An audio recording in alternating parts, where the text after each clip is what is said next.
Yo, this is Conan. You're listening to World of Wrestling podcast with Tax and Rich. Boom. Hello, everybody. Welcome to the World of Wrestling podcast. My name is Rich, and as always, I'm joined by my good buddy Tax Williams. So emotional. We've made it to the end. I'm so sad that this is the last show we're going to be covering with fake moderate motorcyclists, motorcycle enthusiasts, the Aces and Eights. It's been a long run of episodes, this one, but some of the content has been so diabolically bad. It's been delightful to pod about.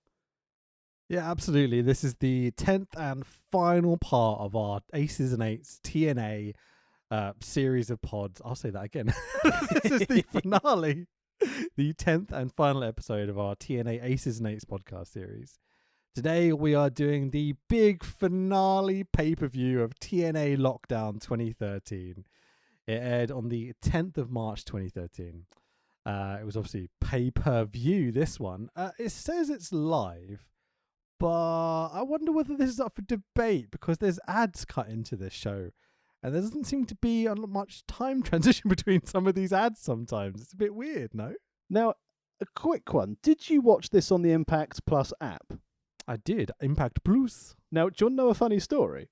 Go on. So, and not to suggest we do this, but were you also using my login details for this?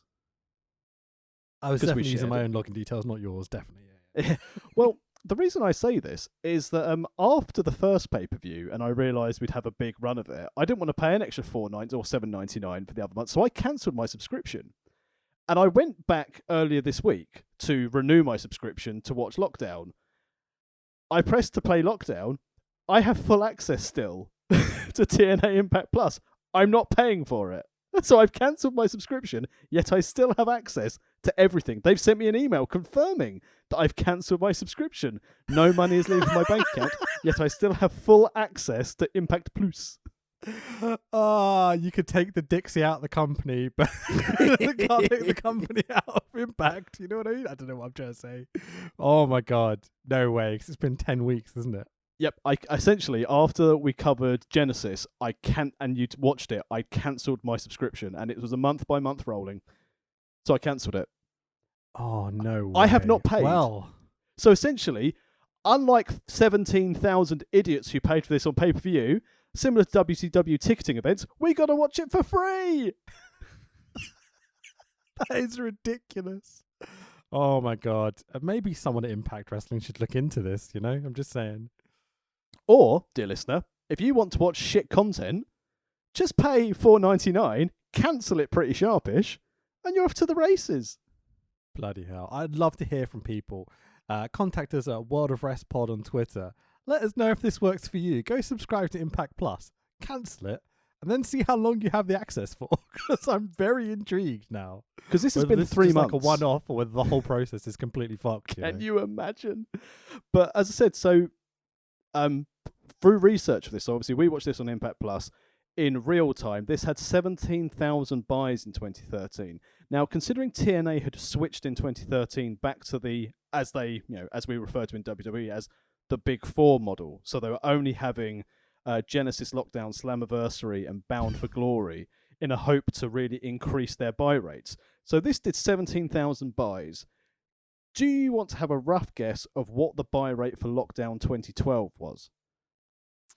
Ooh, let's say twice as much. 17,000 buys. Right, okay. So similar to the ratings on Spike, consistency is key. But, as we'll get to, the attendance for this event actually broke the company's the North American attendance record for the company.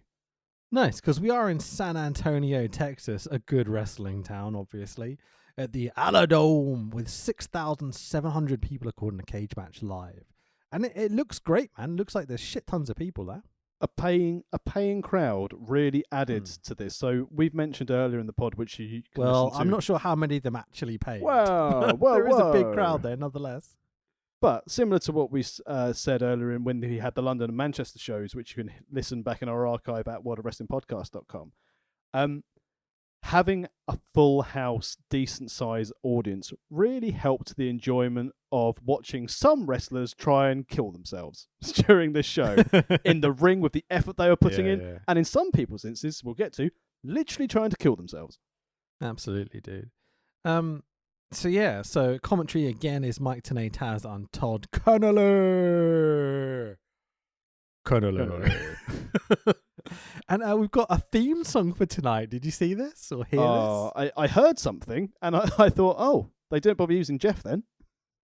Mate, okay, so it's OTEP, and I'm like, Jesus Christ, I've not heard of OTEP since 2001 maybe. And the song is the most new metal, emo titled song ever. Seduce, destroy. Hang on, that's the mantra I used when I met my wife. You just the other way around, dude. Just yeah. I mean, unfortunately, it was I tried to seduce and she destroyed my well-being, my bank balance, and my free time. Fucking A, dude. So, do you want to jump straight into the opening video package and stuff? Well, before we get there, so obviously, if you have listened to me attempt to defend this storyline and the Aces and Eights faction through this, and obviously some of this has been for the sake of devil's advocate. Rich, PWI have a wonderful, wonderful set of awards every year. Now, in 2012, so considering we're in 2013, 2012, they, every year, PWI issue awards for Feud of the Year. So I'm going to run backwards on these Feuds of the Year in 2012. Third runner-up was the wonderful feud between Adam Pearce and Colt Cabana, which was very good for the NWA title. Very nice feud. If you haven't seen it, go and check it out on YouTube because a lot of stuff's there for it. No one cares. Second runner-up, yeah. Punk's feud with Dragon in 2012. Good in-ring stuff. Yeah, very nice. Right. Yeah, sure. The main runner-up, Brock versus Cena in 2012. Which was that the first WrestleMania or the second WrestleMania they had the match? That was the first WrestleMania they had. The first the match. One's great. The first one's really fun. The second one, yeah. But considering The Rock versus John Cena, the year-long build for that Mania feud finished as runner-up in PWI Feud of the Year, winner of 2012, Aces and Eights versus TNA. Bill Apter's a massive mark. What can I say? Well, I thought, crikey, this must have been well thought of. So I then looked at the Wrestling Observer. And the I love Bill Apter, just to throw it out there. I'm just kidding around. He seems like an amazing human being. The Wrestling Observer obviously has their Worst Gimmick award. Now, obviously, we're looking at 2013. Just so you know, in 2011, Michael Cole won Worst Gimmick in 2011. About right, yeah. He should win it every year almost. So, PWI Feud of the Year, Aces and Eights versus TNA. Worst Gimmick of the Year in 2012, according to the Wrestling Observer, was Aces and Eights.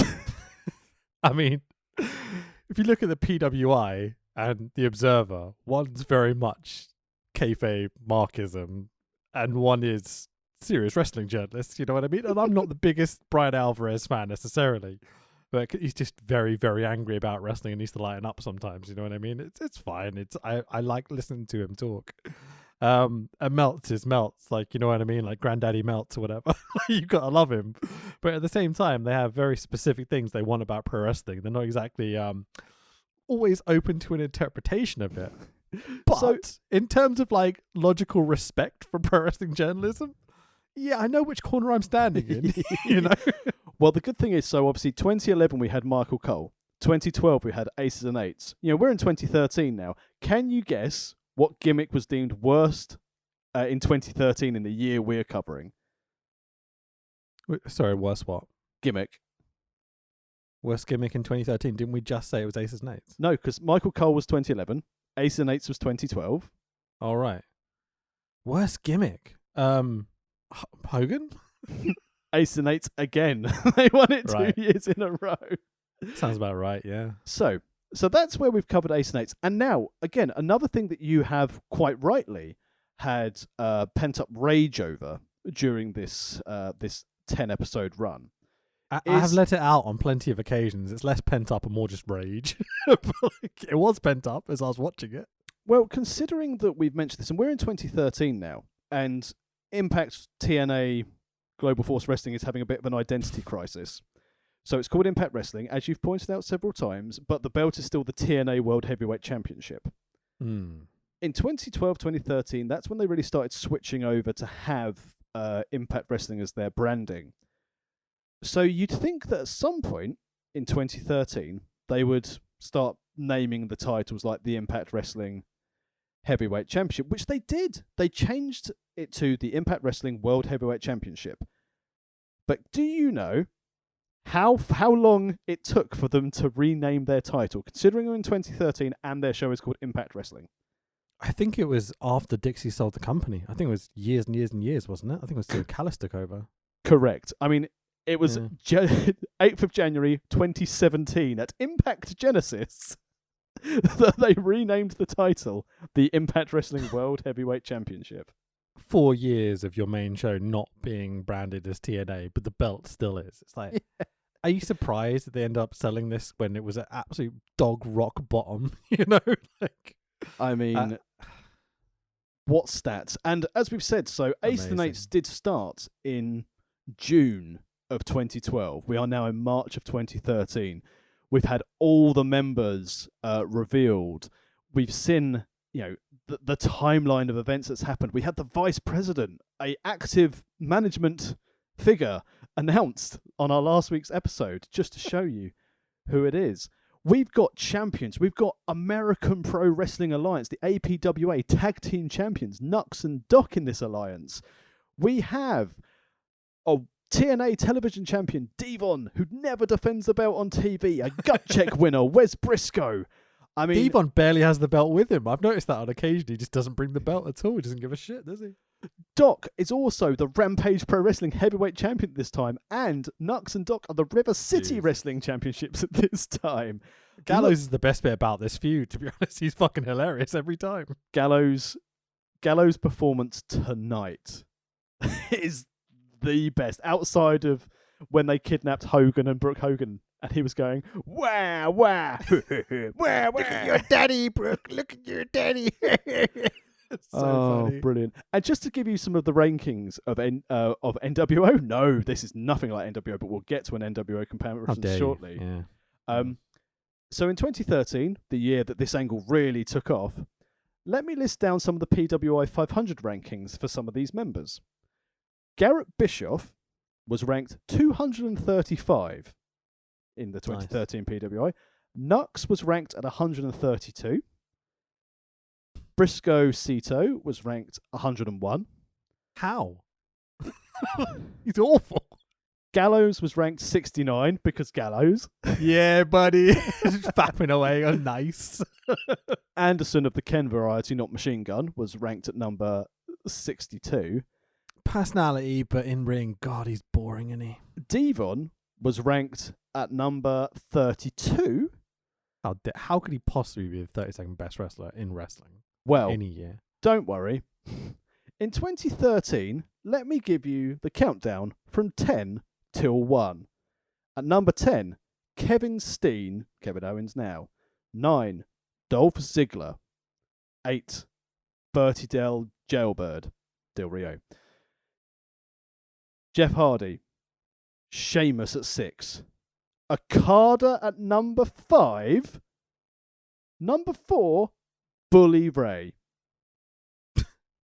Number 3, Tanahashi. You can stop there. Like, seriously, you can stop there. Like, anyone who puts Bully Ray is a better wrestler than Okada could suck my fucking dick. I'm sorry. I'm just like, nope, absolutely not. Never. Not in a million fucking years.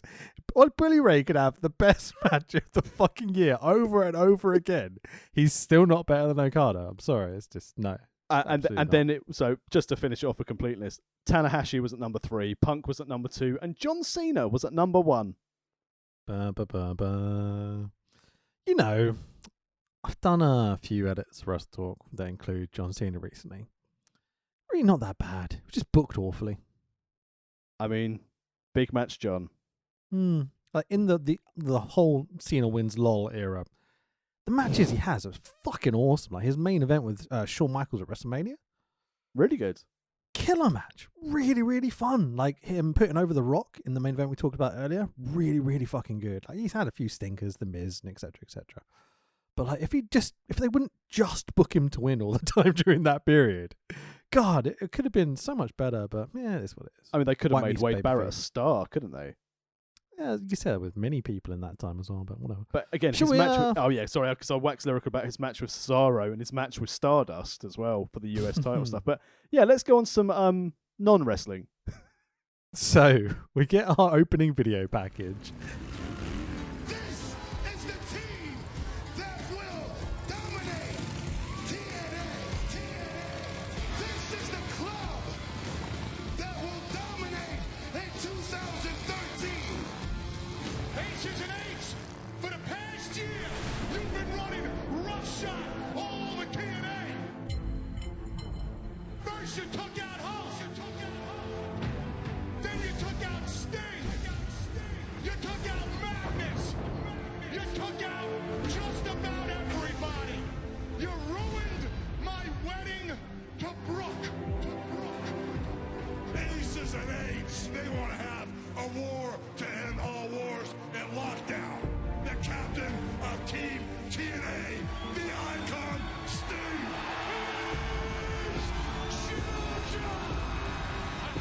You're gonna lead your team to the slaughter. Now you testify to that. Your number one contender to go against Jeff Hardy for the world title at Lockdown. I give you Bully Ray. Very well put together. I think you will agree. I mean, I especially liked where it went to black and white for scenes of aces and eights in it. Yeah. Who's done that before? But I did notice something interesting in this introduction. Why was it? Again, it might just be bad editing. Every time they showed TNA, they had everything in full colour. Every time they showed Ace and Eights, it was black and white. But there seemed to be a lot of scenes where Bully Ray was in black and white, but there was no Aces and Eights nearby. Interesting, I thought that. For the last 10 weeks, I'd say the thing that has most rubbed me the wrong way about this series is telegraphing that Bubba is the leader. Like, I know we've kind of talked about it a few times, but little things like you're talking about in this video package of just making it like that obvious. It's like, I don't think you need to slap us around the face with it. And this is my biggest problem with this show in particular, is that every little detail they just slap you around the face with in every match. It's not kind of subtle when they don't drop hints and build to it, you know what I mean? It's just like, oh, he's in black and white. Is he a bad guy? And you're like, yeah. We kind of know what's going to happen, dude. I love foreshadowing. Yeah, it's weird. So, as we talked about a little bit before we started this pod, every week I've read out Todd Kenley's introductions, but this week we're just going to splice it in. So, take it away, Todd. Welcome inside the Alamo Dome in San Antonio, Texas. You are looking at the largest live crowd in TNA wrestling history, and they are Texas-sized fired up for Lockdown. Hello, everyone. I'm Todd Kelly, along with the Professor Mike today, the Human Suplex Machine Taz. The Alamo is synonymous with historic battles, and tonight, Taz, Team TNA goes to war with Aces and Eights inside Lethal Lockdown. A war. Bottom line, Team TNA gets Aces and Eight. Tonight, Sting's crew gets dropped. What a dynamic human being, Tax. I think we can all agree he was very informative and direct and to the point. So, before we kick into tonight's amazing finale,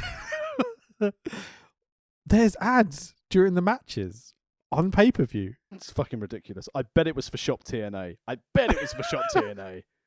Because we're watching on Impact Plus, they've cut it out. So a match starts, they do the opening sequence like you'd see on Impact or something.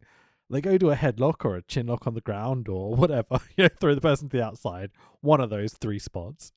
And then the cameras fade to black. They fade back up. They're standing in exactly the same position. And the match continues. It's such a quick way to take you out of being interested in what's happening in the ring. It seems maybe a bit too moany, but it's just so weird. Who puts fucking ads in their matches on pay-per-view? Who puts ads in their main event in a cage match where you can't throw someone to the outside? In the main Yeah. event, when it was Bully and Jeff Hardy, they were just walking around the ring and it just cut to black. And it came back in and Bully's attacking Jeff Hardy. It's like, what the fuck happened? Yeah. This doesn't just happen in 1 or 2 matches tonight. Listen, this happens every single match. It's other little production notes quickly. The stage looks really fucking good. The arena, should we call it? I guess. Yeah, I'd call it an arena to do it the justice of the 6,500 people in attendance and the 17,000 watching at home. Absolutely packed tonight. The crowd are a lot of fun. They're not too forgiving, I would say. They're not like the London crowd excited just because it's wrestling. You have to give them something to get excited about, but they're willing to play along. They are there. Yeah, exactly. And one of the things I did notice in terms of like how they shot this show that was different, because the stage is kind of similar to the Impact show. It's got 2 screens either side of the ramp, and the ramp is the same one from London where it goes all the way to the ring, which I know you don't like, but I quite like, whatever. But they seem to either have a massive crane with a camera on the end, or I think is more likely a drone flying around getting these really impressive indoor shots.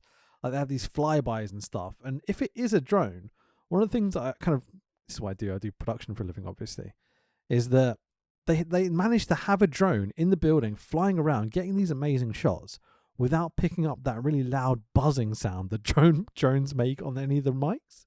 It's very impressive. Like, it's, something new for them as well. I could be, because again, this is definitely not my bag, but I did see a lot of like high crane camera shots during the lockdown and the main event. Tons. But as in the actual physical camera, boom. So the physical camera arm in the air. So I don't, from my standpoint, I wouldn't think it was a drone. Right, so I know what you're talking about. Yes, there is one of those. But like there's occasionally where the camera will go from the very back seat of the arena all the way down and up and above the ring and then kind of pan upwards. And you're like, a crane can't do that, dude. Like it's very impressive. Well, did you know, similar to D'Lo, them being the VP, this is how Vanguard 1 got booked in the Matt Hardy sketches. It's that he was already there. They just included him in the show. Yeah, I love it when they include management. Vanguard 1 was actually Dixie's assistant because the Pandas were on holiday. So as much as I'm like, saying the crowd are okay during the night of the show, when we cut in live to the arena, SoCal Val is literally just like at ringside going, "Come on, everyone!" and trying to clap and cheer and doing their very best to get them going. But the crowd are happy to attend the show, but not exactly on fire. They're not like, "Oh, this is the greatest thing ever." They're there, they're clapping. This is the consolation prize to we didn't get Mania. Fuck, we've got Lockdown. I suppose it'll do. Yeah, it does feel a bit like that. So, our opening match of the night is a TNA X Division title match. Now, if you've paid attention over the past 10 weeks, you would expect this match to be our new champion Kenny King versus the person who he lost to, 3 times? And eventually beat in a sloppy ass fucking match. RVD, right? This has got to be the rematch. Surely. I mean, we did see last week on episode 9 that Kenny King said it didn't matter. He'd take on people 1-on-1, 2-on-1, 3-on-1, or what we call Brooke Hogan's Friday Night. So, he opened the door for this. And what a surprise. Rob Van Dam walked down oh no, Rob Van Dam wasn't there. So the match is Kenny King, our champion, versus Christian York, who hasn't been here for 7 weeks, and Zema Ion, who hasn't been here for like 5 weeks. I'm like, what the fuck? How is this the title match? These guys aren't on TV, and we're having them open the pay-per-view. What the fuck? And they've both lost. They haven't earned. They haven't to this earned guy their opportunity. and to Rob Van Dam. It's just like, what the fuck? What is this booking? And I was just like, I could not justify why this was a match apart from These are the only other 2 X Division guys we've seen over the last 10 weeks that aren't Well- Rob Van Dam or Kenny King. Christian York was on the first ever episode of TNA Impact, so that's why He's a there. veteran. He's a veteran, but he's new to the company. It's like, what's your gimmick, mate? And Zima Ion is also there because all these top talents have run out of dates on their contracts. So, interestingly, after this show and after this match, the X Division was given brand new rules to go into the Okay. future. Where Was the it? We have to have talented wrestlers in the ring. I'm joking. They're I quite mean, good. It was always X Division would have to be contested under triple threat rules, and the weight limit was 230. And Are you that's serious? I am deadly serious. After this match, the X Division was always contested under triple threat rules, under a rule change for the X Division. It's really fucking stupid. TNA. I mean, I don't think I need to explain why, do I? You know, 1-on-1, you can build a story and a feud. 3 people, there's always the issue of you have 2 faces or you have 2 heels, right? Don't fuck logic. It's TNA. But It's not like the X Division's got heels and faces already anyway, so it's like, who gives a shit? Just have them kill each other and we'll pay them less than the main eventers. It'll be fine. But Bischoff and Hogan are here. Sensible WCW mentality. Put the cruisers at £230 or lower to open the show, to give us a high-flying, high-octane match with no storyline. Because think back to Nitro and think back to WCW pay-per-views.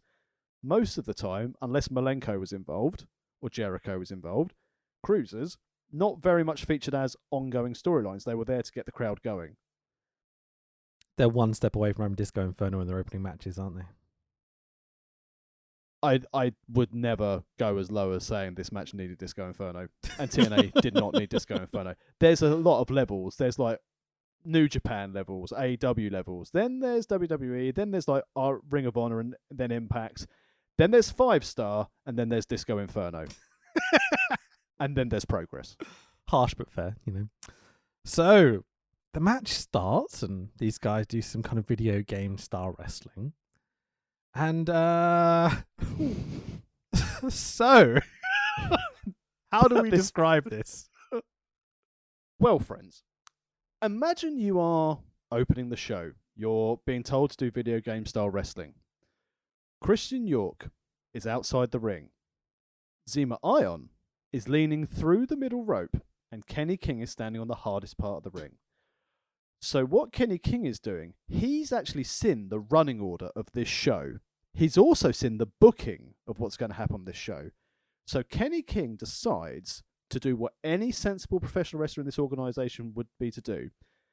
And he pretends that he's going to try and do a moonsault off the back of Zima Ion into a waiting Christian York. Dangerous when there's no murder clown waiting. Granted. Yeah, I wouldn't rely on a Christian York personally. Kenny King holds onto the top rope. He jumps up. Fantastic base on Zima Ion's back. Plants both feet. Looking to do the moonsault. But then Kenny King forgets one essential thing to do in a moonsault. To jump upwards and kick your legs over. What Kenny King did, he embraces inner Rey Mysterio from when the NWO threw him into a cabin and just launched himself backwards, head first into a guardrail with Christian York just standing there going, what the fuck have you done? And Kenny King tried to murder himself on a live pay-per-view. My favourite bit, right, is where, you know, when a guy does a moonsault, there's the classic thing of like, if you're doing, I don't know, any sort of flip or a skateboard trick or something, as long as the first part of your body goes in the direction you want it to go, or like if you're shooting a basketball, you want to flick your hand in that direction where you want it to go, you know what I mean? Kenny King goes to do the moonsault, throws his chin back, but his body goes, whoop, horizontal, rather than flipping. And so when he hits the guardrail, he's in like a scorpion position. Just like, what the fuck? Ow! Ow! Oh my god, ow! He almost died. I was immediately worried for his well-being, obviously. But just the way it happened, the way he jumped up onto Zima Ion's back perfectly, and his proper Benny Hill like slipped out as he tried to do the flip. Oh, it was fucking brilliant, man. I could not stop laughing. I felt so sorry for the guy. This is the Oh, thing. fucking hell. What a way to start the show, dude. This was the thing. As soon as I watched this, and as you said, it's that horrible thing of seeing a performer who could be very, very badly hurt. But, oh my God, I felt so awful for it, but I couldn't stop laughing. And then when they went and showed they showed replays of this. Like 4 times, slow mode. And just like, yeah, this is what we wanted. Death. Oh, Kenny King giving a new meaning to Oh the word my suicide dive. Jesus Christ. I mean, It's like you think insane. they botched the finish of Rob Van Dam where he won the belt. The next week they just give him the worst generic promo, like backstage 20 seconds talk to the camera. They finally have him on pay-per-view as the champion opening. They give him Christian York and Zema Ion to wrestle. They've got no story. And he botches the first big spot. You're like, Jesus Christ, man. You've got to feel sorry for the guy. Because I think Kenny King's a very athletically gifted, talented wrestler. But he doesn't seem to know his character in the slightest bit. He's endlessly botching stuff and doesn't seem to have a decent promo behind him either. You're like, where's this going? Like, do you want to know something else more entertaining of this? So Go for it. sometimes TNA back in the day on their website would post their own reviews of the show. yeah, So why not? You know, like if you go on, Can I post reviews of my own podcast? How does that sound? Well, so fans can go and get Awful. results of it. But here is the extract that I found on like the historic archive TNA stuff. Are you ready?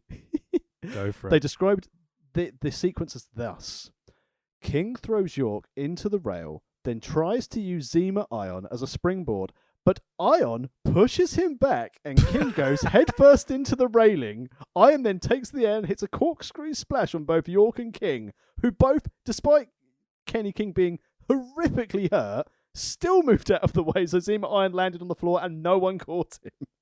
Jesus. Talk about rewriting history, you know. Zema Ion is the villain here. Zema Ion, absolute pro, standing there. Wonderful base to do a moonsault off the back of. No. He pushed him back. Right In the into match, that Zema Ion guardrail. gets the biggest face pops. Yeah. Because What he's a the best heel. wrestler. Exactly. And he had the ring sense to throw Kenny King into a railing whilst looking at the floor. By not moving. Someone had- Embracing. Someone had turned around and gone, "Don't worry, Zema. Murder Clown's there. He'll catch him." "Oh, okay. I can't see because I'm not looking behind me at what's going on. I'm just being a firm base of my mate to jump on my back. Murder Clown's there, is he? Oh, I'll just let him fucking hit the rail." Unbelievable, dude. So, I mean, in this match, like, are the guys athletically gifted? Sure. Are they capable of doing some cool spots? Yeah, sure. But do any of these spots or any of the story in this match make any logical sense to you as you're watching it? No. And we've got heel champion Kenny King still with this stupid bah, bah, bah, bah, bah, bah, bah, entrance music. Yep. And he does dancing and smiling and interacting with the fans, even though he's meant to be a heel champion. It's like, he just doesn't know his character at all. It's an athletic. It's Cirque du Soleil opener. Sure. The thing is, I don't even think it's that good. How many times have we seen like matches from 1994, 1995 WCW, like the cruiserweights, the lightweights in WWE? Think about anything New Japan with Dynamite Kid and stuff like that. You know what I mean? It's like that's significantly more athletic than this. But Rich, Kenny King flung himself into a guardrail. He did. It was worth it all for just that, to be honest. But so I mean, best X match I've seen since Styles, Joe, and Daniels. oh, come on. Don't say that. York reverses Kenny King's finisher, his Royal Flush, into a roll-up for the two. Kenny King eventually hits the Royal Flush, properly this time, not the sloppy-looking bollocks he did to RVD to win the belt. For the 1, 2, 3, and still your X Division champion in a completely and utterly pointless fucking match. Kenny King, hooray! Apart from he threw himself backwards into the guardrail, which was fucking hilarious. It has been the best thing he's done in this 10-week run of shows. And not to be disrespectful to Kenny King, because he is an athletic and very, there's nothing to take away from the athleticism of these three. But the fact that the most memorable thing of the last 10 episodes is Kenny King's bad dancing, not knowing his character, and then smashing his head into a guardrail goes show you the shit state of the X Division. which is something that TNA always used to say in the mid 2000s. This is what makes us stand apart from WWE. We've got these fantastic extras. Having Amazing Red as part of their X division in those early years to this dross, not for me.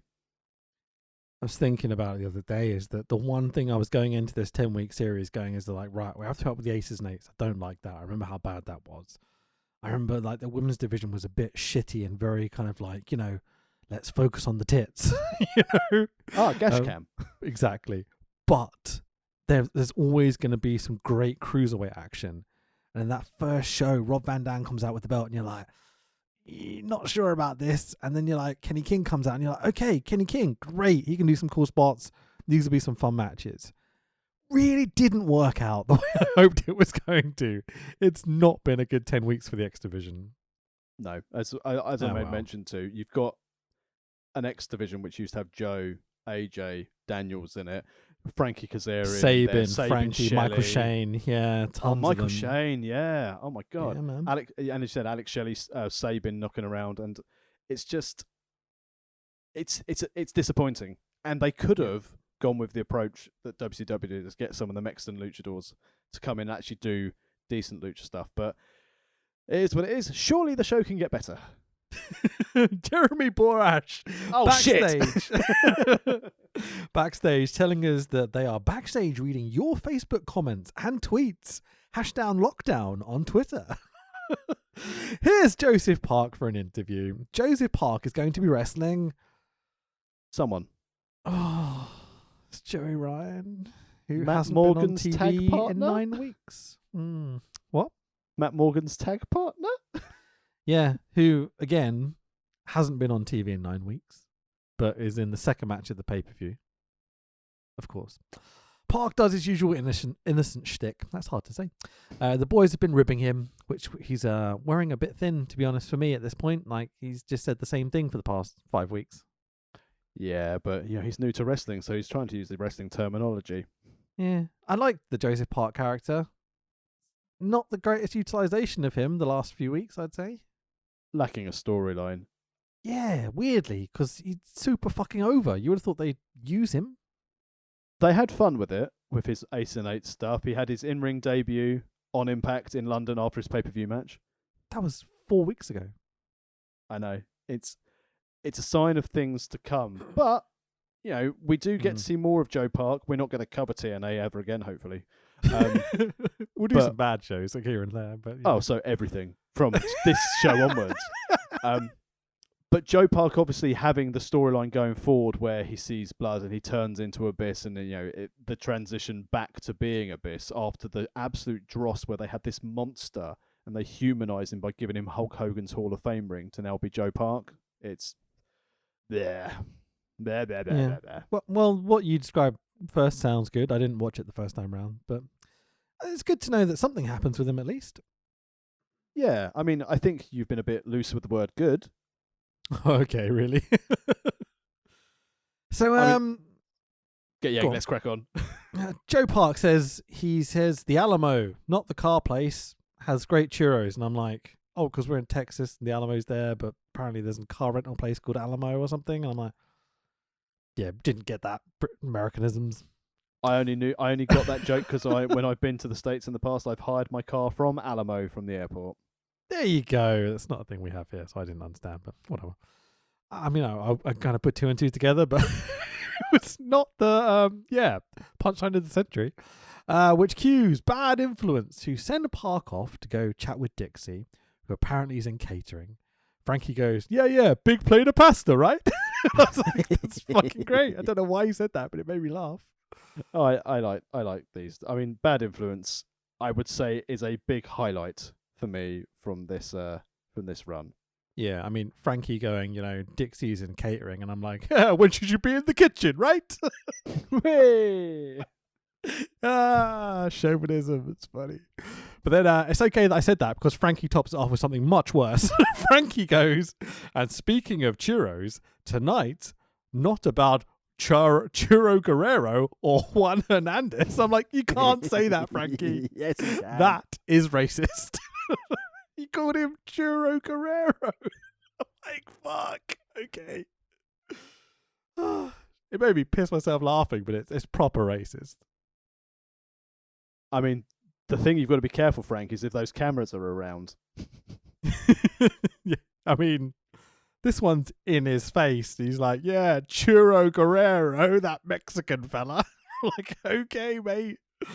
Fucking hell. So Frankie says they'll go all the way and they'll become the World Tag Team Champions of the world. I love it. I love it when people say World Tag Team Champions of the world. It makes me laugh so much. But the fact that he said that they become the World Tag Team Champions of the world again. It's great stuff. Christopher Daniels does a really, really fucking good, serious promo here. He's fucking great. Chris Daniels, man. Still massively underrated. It's beautiful.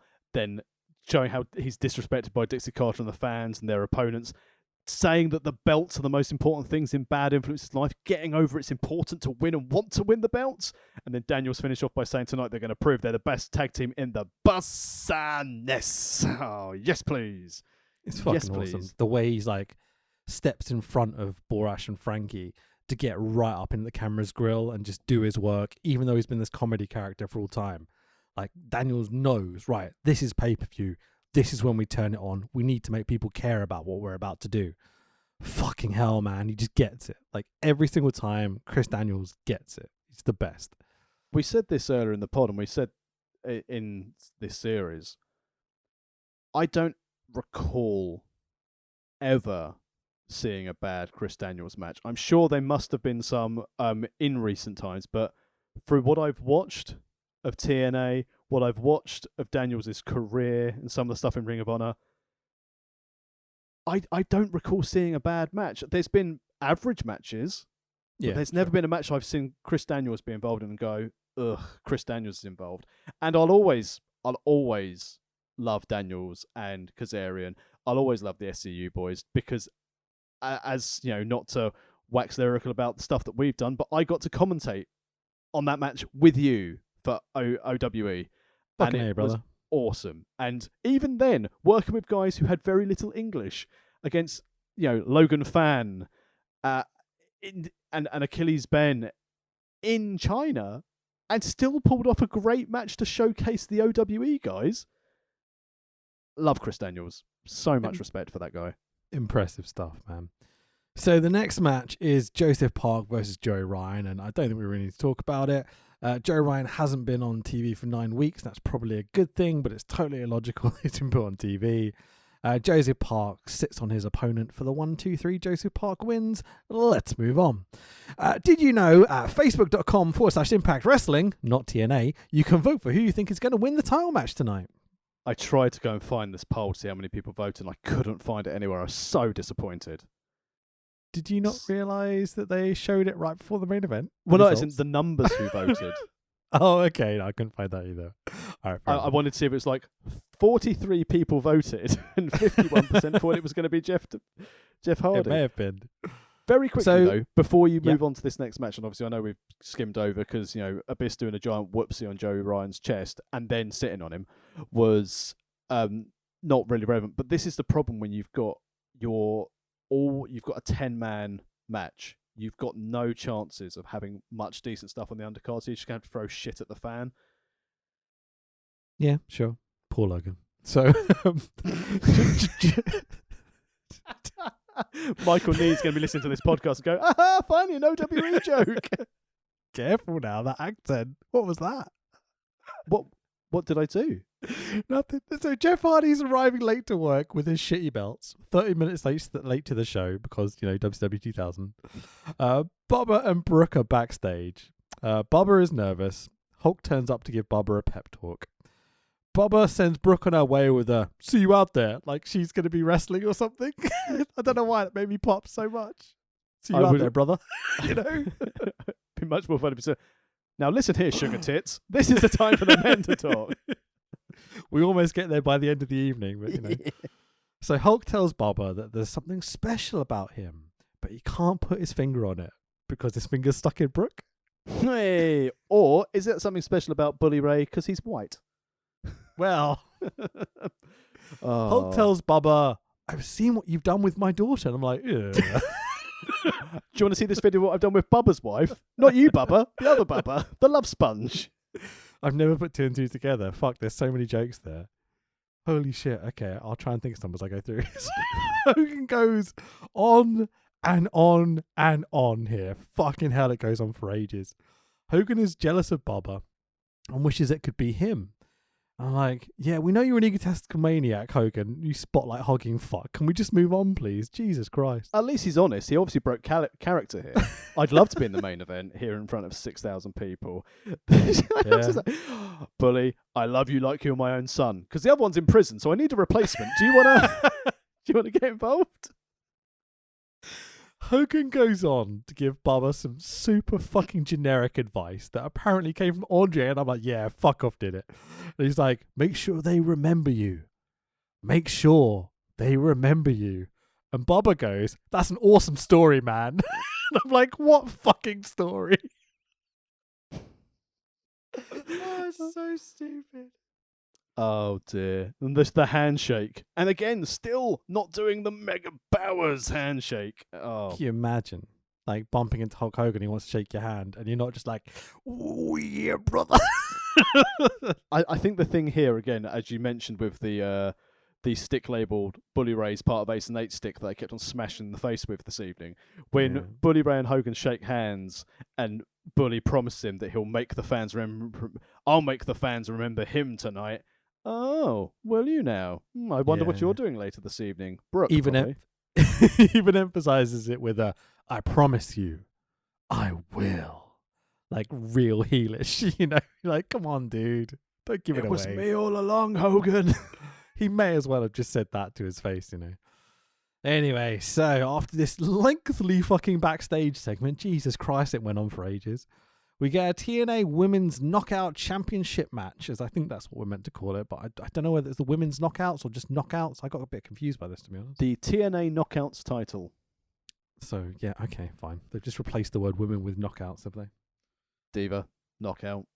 Yeah, got to replicate WWE, haven't we? So it's Velvet Sky, our current champion, versus... wrestling's awful, dude. Versus Gail Kim, who's fucking awesome. Velvet Sky had some lovely furry boots. Yeah. Gimmick stealing bastard. So Tarrant Terrell is the ref. I base my in-ring style and talent levels similar to that of Velvet. Like, I'm sure she's had some good matches or whatever. I couldn't say I've seen them. But in 2013... What I will say for Velvet Sky, genuinely in all seriousness, is that when her and Angelina Love were doing the Beautiful People thing, and yes, granted it was a little bit pervy, their segments did such high ratings for TNA in the early days because they drew, which meant her and Angelina got to make some decent money working for TNA. And like Angelina Love, I still think is a very underrated talent. I think has she retired now? I'm not overly sure what Angelina Love's doing, but don't know. But she was very, very, very good. And Velvet Sky, I think with what training she had, I think she always made the best of what she was given. But I just don't think that she was given enough time to actually be able to develop a character and therefore develop herself in ring to get to the level of... I mean, no one could touch Gail Kim. Fucking aim. So, no gash cam for Christy Hemme this evening. Can they do that, Joey? Again, Christy Hemme does a fucking brilliant job ring announcing all night. She doesn't fluff one line.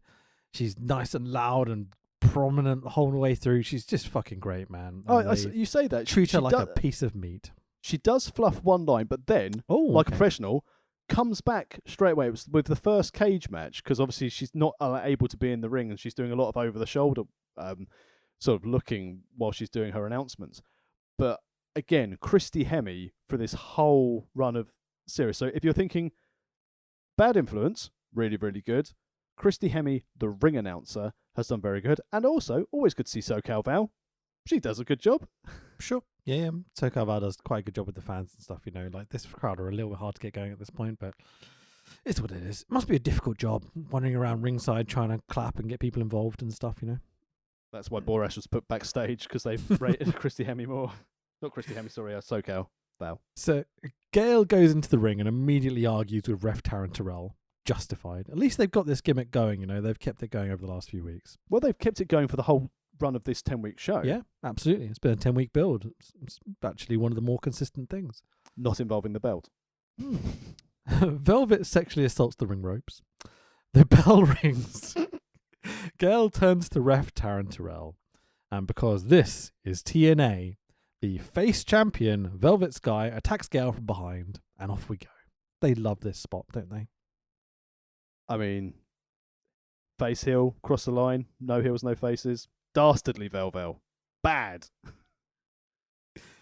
You may as well just call it illogical stupidness rolled across the line. Like, you need good guys and bad guys. How do you tell a story without them, you know? She's the third wheel of the storyline, though. So she's got to do something to get memorable elements of this match.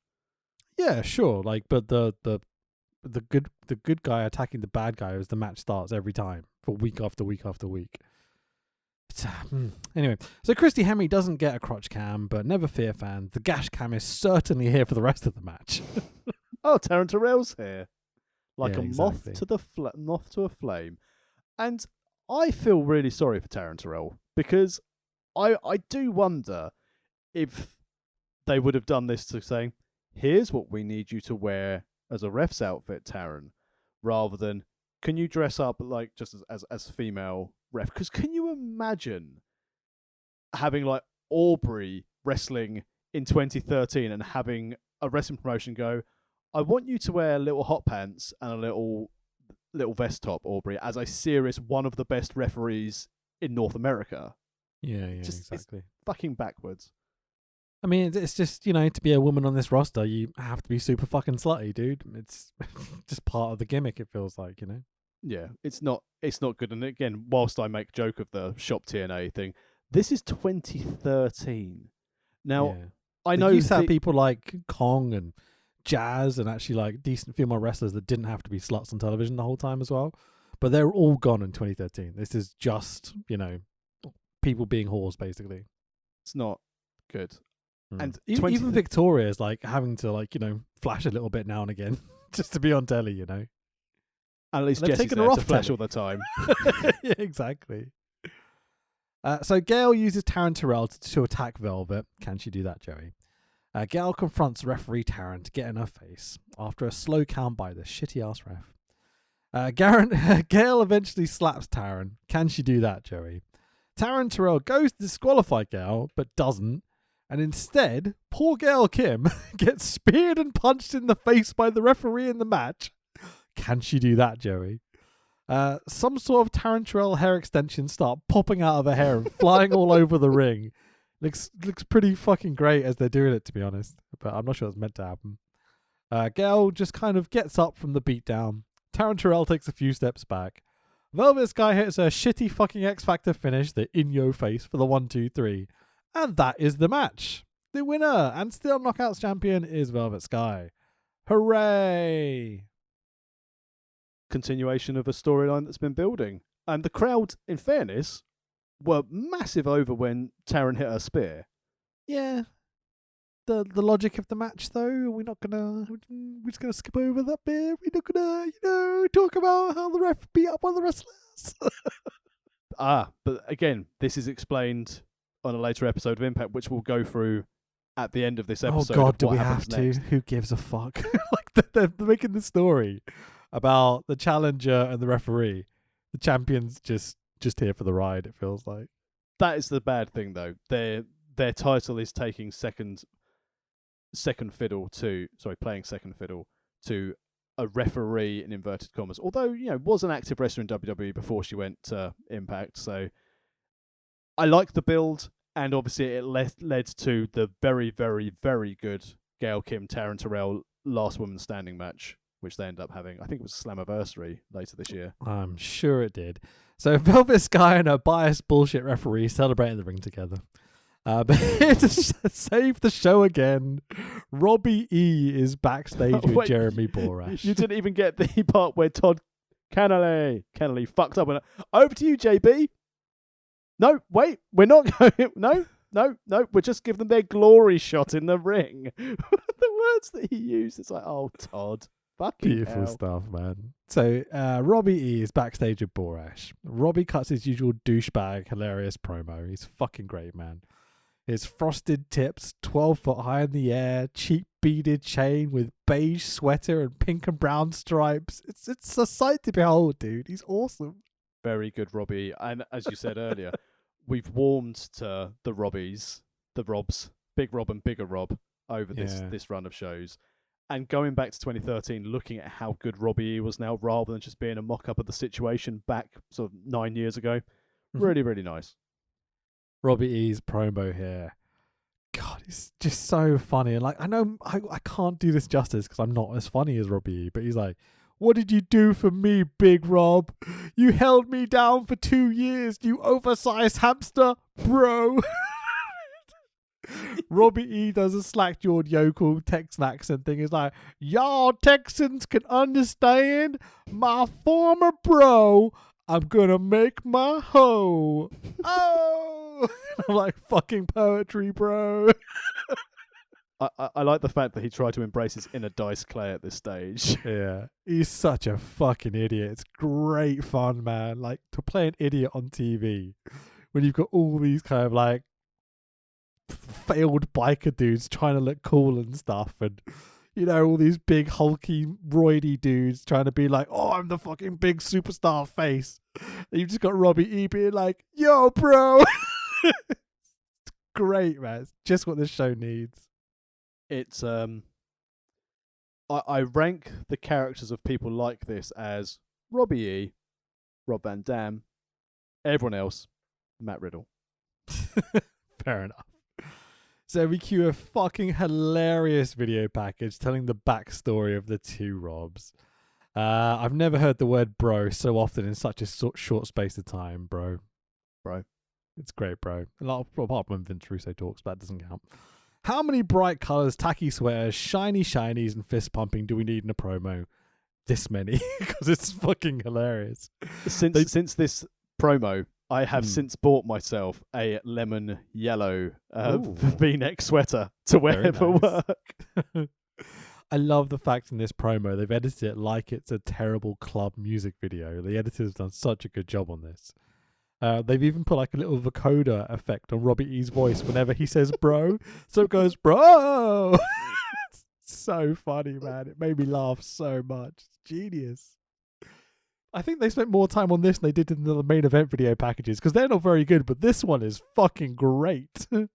This was obviously given to someone in like the junior role. Just do the Robbie E, Robbie T thing. And that person knows what they're doing. Like, I'll make a mark on this show.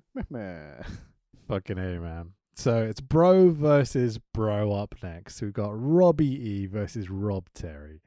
Robbie E in the pink and baby blue with sparkly gold trim this evening. I'm like, oh, that's a lot of gold trim on one pair of trunks. Oh, it's fucking great. Robbie E's music, dude. Can you describe it, maybe? I don't think I can. I was trying to work out how, you know. I'm pretty much. There are no words that can describe. Good to do. It's like awful club music. Oh, it's so good. It's so spectacular. Maybe like if you ever, when you were young, watched like some kind of Ibiza uncovered show on Sky One of just watching these club rats get hammered and vomit everywhere. That's the sort of like theme music I'd link to it. Absolutely, man. So, I mean, there's not much to go over in the match. It's good, and they're like, Rob plays the chicken shit heel very well. Robert Terry does the big angry Roy Magoo thing, but it seems such a shame that they've broken this team up, you know. Like, they've already got Rob Terry in a black pair of trunks with a blue dragon on the back because, you know, he's Welsh. They've given him a generic rock theme when he comes out, and I'm just like, these two are made for each other. Like, why are they breaking them up? It makes no sense. Rob Terry's not ready to be a main eventer. Like, he's just not experienced enough. Robbie E isn't big enough or roidy enough or, you know, Bully Ray or Jeff Hardy to be a main eventer in Hogan's eyes. And so having them together makes so much sense, and splitting them up seems like they're destined to fail, basically. I did find it was a little bit of a shame at the end of the match where Big Rob slammed Robbie into the mat and started doing his like pre-finisher hand body movement gesture of like getting him on the floor and going, "Rah!" And then whilst he was doing that thing, Robbie just stood up and fell into him when he was doing it. And then Big Rob picked him up for his little standing spinebustery finish for the 1, 2, 3. It's but DVD spinebuster thing. It's quite cool, man. I just, I said as a tag team, they could have got a lot more mileage out of these two. I think even Robbie E is the talent and Rob Terry is just his backup that just, cheats for him, beats people up. I know they've probably done it for a while leading up to this, but just keep doing it. You don't need to change this. This is great. It works. I can't remember. Stop fucking with the system, guys. Wrestling is simple sometimes, I can't remember who they had, because Rob Terry came in after. Robbie had another valet who was essentially supposed to be fake Snooki. Who was his valet? I remember that actually. Yeah, when they first came in. Who was his associate when he was in there? Because he was in I think it was called like the Shore. Yeah, I don't think she lasted long. No. Oh, Cookie. That was it. Cookie. Sure. And that was Becky Bayliss, who I think she's retired. Is she retired now? I'm not sure. But yeah, Becky Bayliss, who is one of the women's extreme wrestling superstars unleashed. She wrestled in Wrestlelicious as well, I think. Cookie. That was it. I remember her. Yeah, she went on to have a bit of a solo career in TNA, didn't she? Yeah, but not, I think so. not overly memorable, not long term. My favourite thing about this particular match is when Robbie E does moves and Rob Terry no-sells them, obviously, he's a big Roddy McGoo. Robbie E does some stretches and shouts, "You want me to get serious, huh?" And every time he does a move, he goes, "Bro! Oh!" And you're like, this is fucking so funny, man. It's great. Oh, it's just the best. I love it. So, Big Rob Terry gets down to one knee momentary. These TNA marks and the crowd don't appreciate what they're seeing. The crowd are absolutely dead. Does his big DVD spinebuster finish for the 1, 2, 3, and your winner is Rob Terry. I'm like, these two have been the most entertaining thing for the past 10 weeks in the show for me. The match is fun and told a goofy story, but the fans just didn't give a shit. And I think it's down to these characters work well together. I don't think Rob Terry's over in any particular way to make him like a face for them to care about. They obviously don't like Robbie E, and so this is very easy for them to just be like, all right, another match on the card. Thanks, guys. Off we go. Yeah. I mean, the story continues a little bit, but that after a few more weeks, it's gone and no one remembers. That's it. It's a shame, man, because these two are fucking hilarious together. Anything you want to say about the past 10 weeks with these two? Because they've given me a lot of joy. They've been good fun, and it did give Spud a good chance to shine on Impact, and it's a shame they couldn't be bothered to use him at all in the rest of the storyline. Yeah, where's he gone? It's ridiculous. Cut to Borash backstage again, and I'm like, okay, this is the 4th time we've done this now. This is getting a bit WCW Mean Gene 96, We're just going to Borash after every match. But that's okay, because at least Borash is there with infamous anti-vaxxer, Austin Aries. Yeah, exactly. What a fucking bellend. I'm very proud to be associated with Sean Ross Sapp getting him to delete his Twitter this week. It's fucking hilarious, man.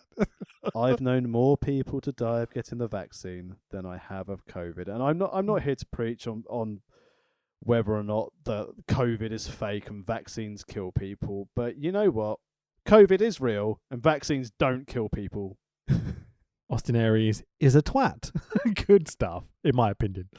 Factual. Austin Aries cuts a promo. Rude doesn't seem to be here. Aries doesn't need Rude to keep the straps. Then Bobby Roode walks into shot and he's like, look, he's here. I'm like, all right. What? So Bobby Roode was getting his COVID vaccine. And that's why I was late. So Rude wasn't on TV for what? 1 week? Maybe 2? 2, I think it was. Okay. And I'm like, so was this meant to be a storyline that Bobby Roode wasn't here for a week or 2?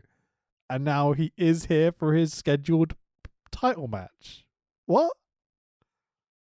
Proper champion. Turns up to work late. This is the weirdest segment. I literally was watching this going, what's going on? Why is he cutting a promo about how he doesn't need Bobby Roode? He wasn't there last week. He wasn't on Impact last week, and but Bobby Roode's standing next to him as he's cutting the promo, and then Bobby Roode walks in and is like, "Hi, I'm here," and Aries is like, "Yeah, I knew you were here." He's like, well, "Why did you cut the promo then?" Austin Aries is a fucking moron. That's so confusing. I was like, "What's going on?" We're stuck in the time loop again for TNA. You know, it's this replicant time loop sci-fi gimmick they've got going. I swear to God, this is where it's going, dude. I hope so, because at least it explains a lot. Yeah. As the tag title match graphic comes up on screen, Todd Kennel in a heli pukecopter tells us it's gonna be a good one, and I'm like, "Well, we'll be the judge of that, Toddles. Thank you very much." For our TNA World Tag Team title 3-way match of Austin Aries and Bobby Roode, our current champions, versus Chris Daniels and Kazarian of Bad Influence, versus Chavo Guerrero. No. And Danger Max himself, Mr. Hernandez. And as I won't get a chance to say it anytime soon, Chavo Guerrero's entrance is fucking dreadful. I think you accidentally put in one too many words in that sentence. You put the word entrance in your sentence. Remove that and re-say the sentence, please. It's a fair point, yeah. Right, so firstly, the tag belts. Really pretty. Love the tag belts. I mean, I think this is now, I know we're probably going to go long on this pod anyway, but now is an important time to segue about belts. What the fuck is the New Japan Power Ranger belt all about? Yeah, it made me sad as I messaged you during the week. It's they've taken Cody's neck tattoo and turned it into a belt, and you're like, why? You had Woods the and perfect Brad belt. Maddox. Woods and Brad Maddox have jizzed over that design. Yeah, they've gunged over that. Gunge all over the shop, you know. God, the IWGP belt was so beautiful. It's held such prestige, you know. Think about the matches that belt has been fought over. You're just I did see something online that it did hark back to one of the original IWGP. Yeah, the ugliest one. Everyone says this. I'm like, that belt was fucking ugly. I don't care. I saw someone put on Twitter who's a big New Japan fan, and I like this guy a lot, so I'm not going to name him. But someone posted online going, I mean, there's been a lot of negative stuff about this New Japan belt, but, you know, we all hate the Universal title. Look how we're happy with it now. No, we're fucking not. No, definitely not. Those belts are fucking corporate branding bollocks. They're awful. It's a logo on a square. Like, no one wants that. You want one? Fuck no. So Rude and Aries. Christmas. I mean, if you're going to buy me a £400 belt, I will happily take it, dude. I mean, I'm not. It's not going to be a real, authentic one. What do you mean? Buy me the big one. You've got money. Fuck off. Be generous. Okay, fine. But on your head be it now, when I have to sleep in your garage, when my wife goes, "Why have you spent £400 on Rich's Christmas present?" He called me out on the pod, calling me rich. So Rude and Aries are nicely consistent with we're goofy heels, so we both want to start the match, but they're giving up on it really quickly this time. Remember, like the last few weeks, they would both get in the ring and they'd argue and they'd shove each other and stuff. This is, they both get in the ring. They go, "Are you going to start?" And he goes, "Yeah, okay." And then Aries starts. You're like, all right, well, we're giving up on this gimmick pretty quick. Bobby Roode's only just turned up. They haven't had time to think about anything, surely. Fair point, fair point. So lots of tandem attacks by Charvito and Danger Max to get them over as faces early. Kind of works, but not really. The crowd are definitely cheering them, but it's not a big pop of any sort. They have to do lots of cheerleading. The thing I got at the early stages of this match is similar to what I thought about the opening X Division match. This match is the tag division. We haven't seen any other tag teams. At least when we did Nitro, the formation of the NWO, at least we had Fire and Ice. You know, one of them was fire, one of them was ice. Get it? And we had like Harlem Heat, we had the Steiners, we had LOD for one show. The only tag teams, other than seeing Matt Morgan and his tag team partner briefly, these have been the core three. We've not seen any other tag teams. The only one you could possibly argue would be Magnus and Joe. They just reformed last week, but it doesn't really count. They're in a big 6-person whatever tag later. Yeah, these are only 3 tags, and they've been on every single week, and they've told some stories. They're not very good stories, but Again, Di- that heel face dynamic is so messy again with these 3 units. It's just like, okay, fine. Don't really care, you know? Which is a shame because, again, you've got Daniels and Kaz working their tails off to trying to work with Shit Guerrero, Danger Mex, and Anti-Vaxxer, and Bobby Roode's good. Yeah, Bobby Roode's pretty decent, isn't he?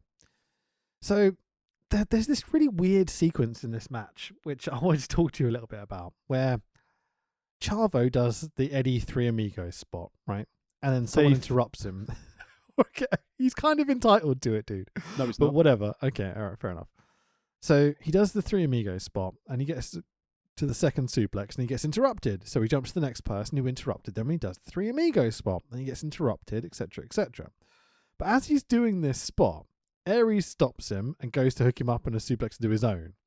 And Aries does the Eddie Guerrero shoulder shake thing, right? So the fans just look at him going, what are you doing? Why are you doing Eddie's shit? And then Frankie gets the better of Chavo and does the Eddie Guerrero shoulder shake shit. And I'm just like, is this meant to be getting heat? Why are we impersonating a dude that died not too long ago from where this match is? It's really fucking weird. We're in Texas. And Aries is 2 for 2 of making, replicating people because he copied Jeff Hardy's shitty dance the previous episode, and now he's mocking a dead man. Yeah, I didn't get this. This just completely threw me off. Like, I was not loving this show up until this point, but it's tolerable. I kind of like watching wrestling. You know, I love wrestling. Not this, but I love wrestling. And it's just like, can we not mock the dead dude, please? Like, what the fuck are you doing, guys? It just stopped the match, and you could see. As you said, I think they were trying to get heat, and the Texas fans just looked at it and went, "Has someone fucked something up?" Yeah, like, don't be a cunt, guys. What are you doing? Stop that. That's difficult with 50% of the inhabitants of this match. Well, yeah, speaking of which. So, Chavo takes the most heat in the match from the 2 heel teams, okay? But he constantly fights back. Like, I mean, constantly. They throw him into the corner. They come in to do a spot, and Chavo's like, no, I'm going to punch you in the ribs first.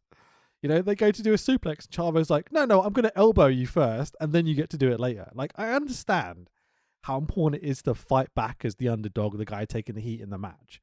But surely you have to do some selling, like, to get some heat, yeah? Not the Guerrero way. Sorry, not the Chavo Guerrero way. Chavo is so unwilling to give anyone anything in this match. Like, he's not willing to work at all.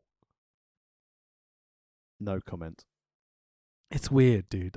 I've never really noticed it that much up until this match. I was like, mate, he's not giving them fucking anything.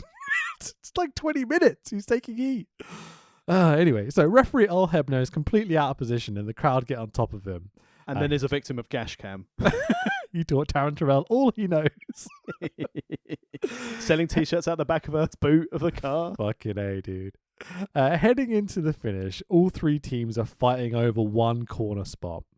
Eventually, it breaks down to Chavo hitting Daniels with a frog splash. But Chavo is not the legal man, apparently. And I'm like, no, there hasn't been a legal man for at least 5 minutes in this match. Like, I don't know if El Hebner's got the best memory ever, but they've all been kind of like, what's the word I'm looking for? They're all in the ring at the same time. Bundle. Tornado. It's very much been a bundled tornado style match for the last 5 minutes. But apparently, Earl Hebner's kept track of who the legal people are because he won't count the pinfall. Aries comes in, chucks Chavo out the ring. Rude covers Daniels, who apparently is the other legal person, for the 1, 2, 3. And I'm like, what was this finish? Logic. Good refereeing. Calling it right down the line. Technically, it would be good refereeing, but are you sure that Rude and Daniels are the legal people? Because I certainly wasn't. No idea. As you said, it was about a quarter of this match where no one was a legal person. But covering Daniels for the victory, why didn't they cover Chavo? Sure, Fucking man. hell. But what a TNA finish, dude. What a TNA finish. It's You couldn't TNA just by have someone do a numbers. move and pin them, TNA by numbers. It's great. So it's still TNA tag champs are Rude and Aries. And what do you think of this? These 10 weeks of tag title matches and Awful. how it's gone? I like. Well, that's definitive at least. I like the fact that you've got Bad Influence in there trying.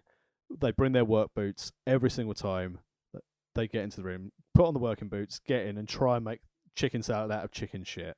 And getting to work with Bobby Roode. And let's be honest, from an in-ring standpoint, I'm not keen on him, but I do see why Austin Aries, from an in-ring perspective, from an athletics perspective, can actually, string a couple of moves together. And watching Hernandez try and kill people doing that Air Mexico thing is always quite funny. And Chavo always infuriates me. Yeah. I would say, as you said, every no single selling, match. Go on, sorry. And the no selling element, it's just, if anything in TNA, it's just amplified even more than it was so blatantly obvious in WCW. These 6 are very, very guilty of not selling. Frankie and Daniel's a bit less. At least they sell and roll to the outside occasionally. The other 4, Jesus Christ, they do not sell shit in this match. No more. Absolutely.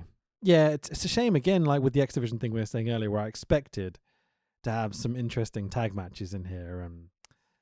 The lack of heel face dynamic again throughout the last 10 weeks with these 3 teams has been such a mess. Comedy heels are great fun, but they're not good for telling a long-term story, And, we're in 2013, and we've mentioned that we don't have any decent tag teams in here. I just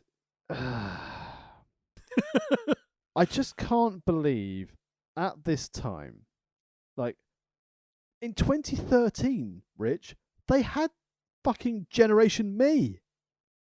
Jesus Christ. March 18th. That means they had the machine guns as well. They had guns. Oh, maybe I've misdated this because I think I'm a week out because on March 18th, Gen Me returned to TNA to be part of a tag tournament. But I'm going to take a bet everyone listening to this knows that's the Young Bucks, but just in case, that's the Young Bucks. They're the Young Bucks just on the shelf waiting to go. And that's their tag teams. Who, by the way, they tried to split up and put them into singles compared to straight away. And you're like, the fuck are you doing? It's the Young Bucks. Me Young Buck. Me Young Buck. Me singles competitor. Me win heavyweight belt. Yes. And just so you know, if anyone's interested in watching this, a couple of weeks after this show, as part of the tag team tournament one night only pay-per-view stuff that they did, the Bucks got to the final to wrestle Bad Influence in a ladder match. I would have liked to have seen that. That would have been good. Maybe I'll watch it on my free Impact app. Reminder of the Knockouts title match from earlier. A JB backstage again, interviewing Taryn Terrell, this time the referee. Taryn Terrell starts to go, I made a judgment call. And I'm like, no, you fucking didn't. You beat up one of the wrestlers, you prick. And so Gail Kim, completely in her rights to do so, attacks Taryn Terrell and beats the shit out of her. Great stuff. Beginning of a feud that I'm not going to fucking watch. So, should we move on? Oh, hang on. Right. In all seriousness, and I know you are going to disagree with this immensely. It's not part of the 10 weeks. It's not part of the review. But go on. No, but if you are interested in seeing this continue, then her match with good one. Gail Sorry. is very, very, very good. Good stuff. So the ring crew are setting up the cage. And I'm like, hang on. This is Lockdown. Wasn't every match meant to be in the cage? Isn't that the gimmick, Tax? I'm glad you mentioned this because I thought I'd wait until now to do it, I have some interesting facts for you about this Lockdown. Go for it. And this is actually the first time that not all matches were contested in the cage. So it was only put in to be what they considered 2 main events and Angle versus Briscoe. And normally, main event, yeah. So considering from 2005 to 2012, Lockdown has featured every single match in a steel cage. And it's also the first time that Lockdown had been moved to March since its inception in 2005, which is ironic since we got put in Lockdown in March last year. We sure did. It's a good decision. Definitely. Having every match in the cage makes fuck all sense. It's, again, like we've talked about in previous weeks, it's knowing, it's that time of year. Here's the Hell in the Cell matches. You're like, oh, dude. It used to mean so much when someone would be like, I'm going to finally end this feud and I'm going to fight you. Hell in a cell. You know, that's the level that cage matches should be treated. And I'm happy that AEW at least seem to be treating cage matches like that when they've done them. They've only had one. Yeah, they've only had the one. That's what I mean. It's an important thing. When it comes around, it matters. And they lock the fucking door. And you can't win by escaping the cage. It's like, almost seems like that's what they were meant to be for in the first place, you know?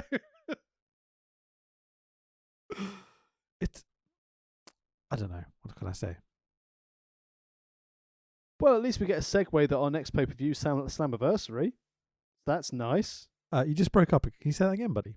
Oh, sorry. No, I was just saying that at least we then get a segue from Todd Kennelly while the crew are putting up the cage, and they start saying that we've got Slammiversary taking place in Boston. About to say it's time to fill because we've got some cage setting up to do. This takes 10 minutes. But yay, Boston. Did you see where it was in Boston, where Slammiversary is going to be? No. Do you remember an idea I pitched to you about how TNA should do their shows? Yes. Universities, colleges. This is going to be at Boston University. And I'm like, motherfuckers heard me. They got my idea. I bet that show's great as well. And when they got in the backstage vortex, they took your idea back to 2013 and went, you know what we're going to do? Now that's a story. Pay attention, TNA. So, Aces and Eights are chatting shit backstage. Well, backstage clubhouse in Texas, I imagine. Yeah, because they can port it. They tow it on their bikes and Taz's scooter. Pretty much, dude. His sidecar, you know. Taz's two-stroke moped. Isn't that what they call Brooke?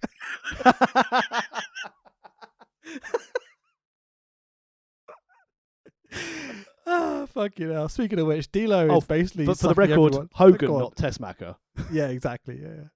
So D'Lo Brown backstage is giving everyone a pep talk, and he's just being like, "You're great, and you're great, and you're really great to everyone." It's really stupid and funny. It's great. I love it. D'Lo's like, "You're getting an iPod. You're getting an iPod." It literally is that promo. Gallows' response was just like, yeah. Just, oh, he's such a good villain. I love with it. leg slapping ahoy with Gallows. Like, I love Gallows, like you said. Yeah, just echoing what you said. Always a highlight. You know, he's having a great time doing this silly shtick. You know, it's so much fun. D'Lo Brown sends Briscoe Cito out to the ring. Jeremy Borash backstage with Kurt Angle. He cuts a really serious promo that I'm just like, tonight he'll make Briscoe Inyo famous. It's real. It's damn real. So we get a last bit of filling time here of Angle and Hijo de Briscoe doing a video package. It's it's a bit basic, right? Sets the story though. It's not the Robbie E video package, that's for sure. No, because they Borash must have done this. So our first steel cage match of the night is Wes Briscoe versus Kurt Angle. Tax, could you please describe Bisco Concarne's entrance? Muted. So, Mr. Concarne Briscoe appears through the clouds. I wish he appeared through the clouds. That would be an entrance. Holy shit. Like when Shawn Michaels teamed with God. I was going to say, Shawn at 25, like coming down from the rafters through the cloud, you know? Oh, God. That'd be great. Wes Briscoe be like, I'm as good as Shawn Michaels. Fuck you. Wes Briscoe asked for his ticket walking through the crowd because I had a fucking clue who he was trying to get into the ring. Oh, but I mean, sorry, Wes Briscoe with hair.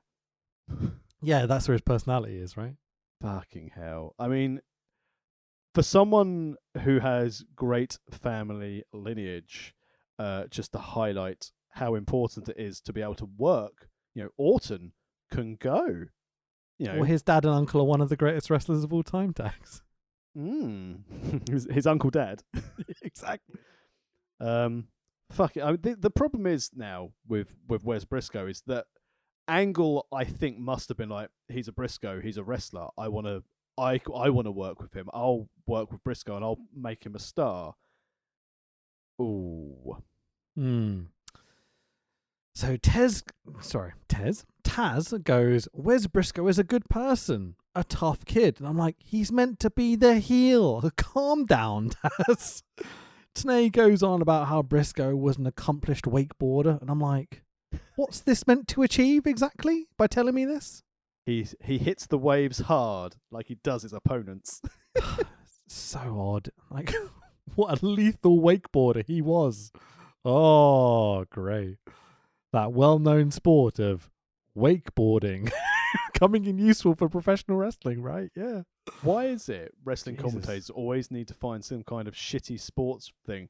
Like when Cesaro started in the Fed and they were like, he's an excellent rugby player. Yeah, of course. It's And because when- Switzerland known for their rugby team, you know. And when Rusev debuted, it's like, oh, he's a Sambo champion. Fucking See, hell. those things at least have some sort of relevance to fighting. You know what I mean? Wakeboarding. It's weird. So the match starts. Blah blah blah blah blah. There's a moment when Kurt I know what you're Angle. going to. What? I was going to talk about the Kurt Angle cheerleading bit. Yeah, that's it. 'Cause it's hilarious. I'm like, you're Kurt fucking Angle. All you need to do is look at the crowd and they're going to pop for you. But he's doing the full, I'm in a chin lock. Come on, everyone. He may as well have walked out the curtain and gone, come on. You know, like, The best, and again, this isn't the first thing to do because after he sweeps a leg, drops Briscoe with a double leg, and the crowd starts chanting USA because it's like, do you not know where Briscoe comes from, you morons?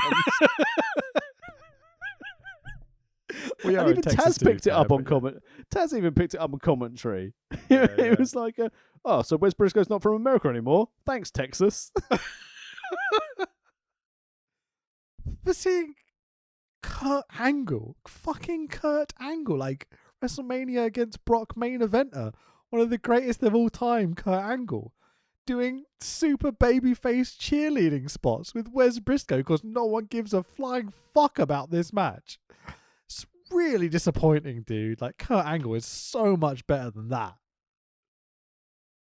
Good thing it doesn't get worse. Oh, Jesus Christ. There is one really cool bit when they go to climb up the cage. So in the middle of the rope, so between the two turnbuckles, obviously.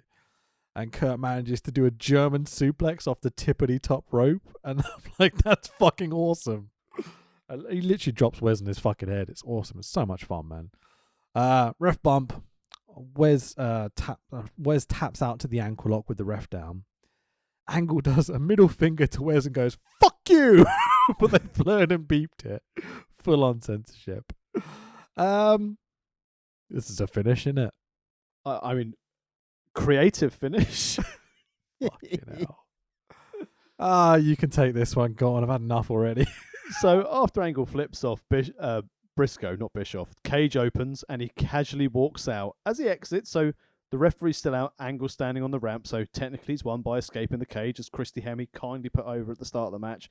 Escape, pinfall, submission, fine.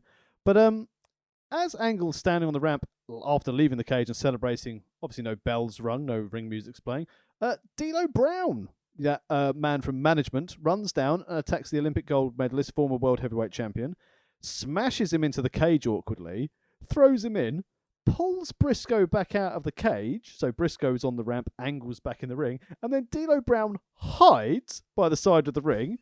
Ref suddenly wakes up, sees that Briscoe's out of the ring and Angle's in there, gives the win to Ace and Eight, and all of a sudden D'Lo jumps up and goes, "Wee, we won!" It's like, you're supposed to be hiding. It's fucking madness, dude. Like, you think about the context of people backstage. So Hogan, like, as the commissioner character or whatever the fuck he's meant to be. Is he just not watching them honor? Does he not give a shit that Kurt Angle just got completely screwed? Surely he would come out and be like, no, Angle won. Yeah, he was already out the cage. Don't worry about it, guys, you know. I also love the fact that it does look like Briscoe really just couldn't move anymore. Briscoe looked gassed for a lot of this match. And then D'Lo had to physically yank him through the rope to get him out of the cage. It was, I know he was superbly selling tapping out from the ankle lock and then being knackered after having someone snap his ankle, then let go for a bit. Yeah. But it was a ridiculous finish. Briscoe didn't impress in any way, shape or form. Angle halfway through the match evidently realised working with Briscoe was a fucking lost cause. And what are they doing here with this interference from D'Lo Brown? Are they setting up D'Lo versus Kurt? Well, no, because D'Lo can't wrestle, can he? Exactly. So what's the point? What's the point in his interference?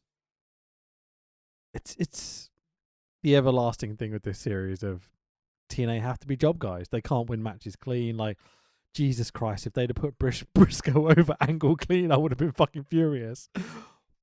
But it's just completely overthought again. The finish is way too excessive.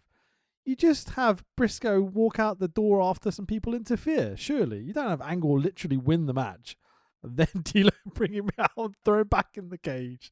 To then have... it's so stupid. So stupid. I suppose the only argument they can have here is that the other guys were preparing for their Lethal Lockdown match, and then the only outside guy left was D'Lo because they wouldn't want to risk getting hurt. But considering we've had so many gang attacks, even if you just had Nux and Gallows come out and kick the shit out of Angle and then throw him back in, it looks like he's had a legit beatdown. And then you'd expect maybe Kurt's going to come out in the main. Because I thought how this could have gone when I watched this the first time was that, Angle's been attacked. So he's lost the match. Maybe they're going to try and attack someone from Team TNA, and then Angle's going to miraculously come in as a surprise fifth guy. Yeah, maybe. But, why have logic? So where I was going with this match is like, I was thinking in an ideal sense how, and I know this is kind of fantasy booking and it's not really what is good on podcasts or whatever, but I assumed that the story was going to be Kurt Angle's an amazing wrestler, like amateur wrestler. Briscoe comes from an amazing amateur background. His dad, his uncle, the same person. So they were going to get in the cage, have this really technical match. Okay, couple of high spots here and there, like the German off the ropes, etc., etc. Because it's a cage match, you should utilize the cage. But then Wes Briscoe was going to be like, bollocks to it, low blow Kurt and win the match, sort of thing. You see what I mean?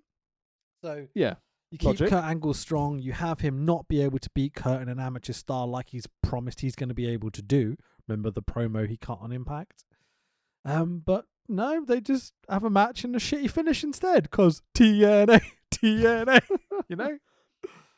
That's great. But also for continuation of storyline. So obviously on the last episode of Impact, we had Ace and Eights winning the night 2-1. Now Ace and Eights are 1-0 up. So are they going to tie the series in the Lethal Lockdown match? You and your series. Look at you paying attention, jeez. So next up we get an Aces and Eights versus Team TNA video package. It's quite well put together, but it's nowhere near the level of Robbie E and Robbie T earlier. Sting TNA Hall of Fame video package. The idea of TNA having a Hall of Fame still seems like a massive fucking joke to me. They've been around a long time. Dude, no they haven't. Come on. In comparison to WCW, they have, yeah. Yeah, but they didn't have a Hall of Fame, did they?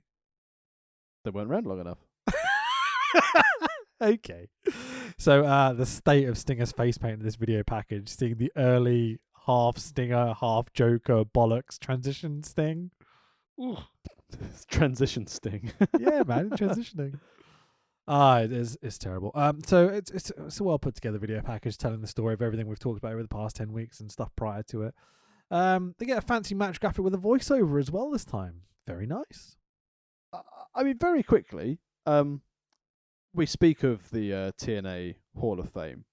Can you name me any other TNA Hall of Famers, considering it started in 2012? So Sting was the first guy, wasn't he? He was the first TNA Hall of Famer in 2012. Because it was WWE haven't put him in there, so we'll do our own sort of thing. Pretty much. Didn't they put Jeff Jarrett in it? They did. They did in 2015. They didn't put anyone in 2014 because it was a bad year. Right. So who did they put in 2013? Have a guess. Hogan? Angle. Oh, competitive Angle, you mean? Okay, fair enough. In fairness, in 2015, they did do a double induction. So Double J and Earl Hebner. Oh, well, yeah, I mean, fair enough. 2016. Is Earl in the WWE Hall of Fame? I don't know. He sold T-shirts out the back of his van and screwed over them for money, so I don't think he is. He really fucking should be, to be fair. I mean, he screwed Brett. I mean, Yeah, and he fucked around for money, etc., etc. But you think about the things that Earl Hebner's involved in terms of moments. Coco Beware's there though, so it doesn't matter. There are 3 others in the Hall of Fame: Gail Kim in 2016, Abyss in 2018, and Ken Shamrock in 2020. And that's the one where we saw The Rock in his Hall of Fame induction video. Oh, Yeah. and sorry, and 2014, Team 3D were entered in there. So 1 year removed from this event. Fair play to them, I guess. Fucking hell. So, quick one. So, WWE's Hall of Fame's coming up at this WrestleMania, right? I mean, in retrospect, yes, we've had it, but we're looking forward to seeing the footage next week. Indeed. Do you think that Fred Durst deserves to be in the Hall of Fame? Yes. I think he does as well. You think about Hands the moments down. he's associated with and his performances. The mean, rolling performance at that WrestleMania was fucking great. They missed Where's on guitar, but it's what it is. And also just the fact that at I think it was 19, wasn't it, where there was then the WWE's favorite band performing Crack Addict. It's great stuff, man. But you think about Taker as Biker Taker and all that sort of stuff. I associate rolling with those moments. I know it was Kid Rock some of the time as well, but Yeah, whatever. ripping off Metallica, but that's fine. He seems like the ultimate wrestling musician, Fred Durst. Jim Johnston still not in the Hall of Fame, but Fred Durst is. Banner in it. In fairness, I think from a live performance act, a couple of times I've seen Limp Bizkit, they're outstanding. But for those moments, for My Way, for WrestleMania 17, for the live stuff they've done, the soundtrack to Biker Taker, yeah, definitely, certainly more deserving than some of the celebrities in there. Fucking A. Were you at Finsbury Park for the Limp Bizkit shows? No, the only times I've seen them have been at Reading. So even Okay. the festival show, they've been good. But I can imagine actually, inside shows would be quite good. So they had Wembley shows scheduled, and me and my mates had tickets and stuff because the early 2000s were all really, really super cool. But they had to cancel them because I think Fred got sick or John Otto got sick or something. I don't remember what happened. But they did these free shows in Finsbury Park. And I say free because I paid for my fucking tickets originally, but I got another ticket. And I'm like, wait, how is this free? I paid for this. But whatever, it's okay. But what they did is they did a full day festival in Finsbury Park. So you had Biffy Clyro, had The Darkness. You had a whole bunch of really cool bands from that time period. I don't really like The Darkness, but whatever. But Limp Bizkit, I think, played a 2.5 hour set that evening. Love it. That's your fucking money's worth, dude. And they were crazy. They had the whole where the front section's in its own circle, and then you had the back section as well. You know what I mean? In the crowd. All I Because wish was Finsbury that Park's I huge. had as much talent as Sam Rivers has in his tiny little toe. Because Sam Rivers is exceptional. And again, as you said, it was a shame they had Mike Smith there instead of Wes Borland for the Crack Addict performance. But, I suppose it's all right. I did enjoy the fact, again, we'll get back to wrestling in a second, how Limp Bizkit, when they were doing, I think it might have been either when they were recording the Unquestionable Truth or Gold Cobra, where Durst went, hey guys, we're looking for a guitarist. Why don't you send us your songs that we'll then own and we'll audition you? And they just took everyone's material. Did they do that? I didn't know. Yeah, I love it. Dude, beyond what's the album after significant other? Chocolate Starfish. Yeah, beyond that album onwards, I was like, yeah, I'm good. Thanks, guys. It's been fun. I enjoyed the first 2 albums.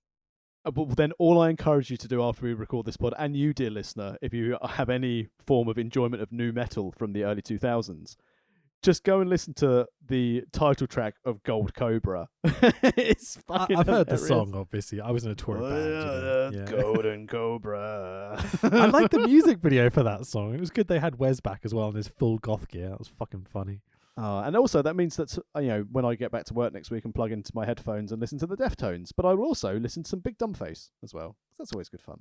You're so cool. Deftones to me. I'm so cool. Look at me. I listen to cool bands. Well, no, the lyric is plug into my headphones, listen to the Deftones. Sure.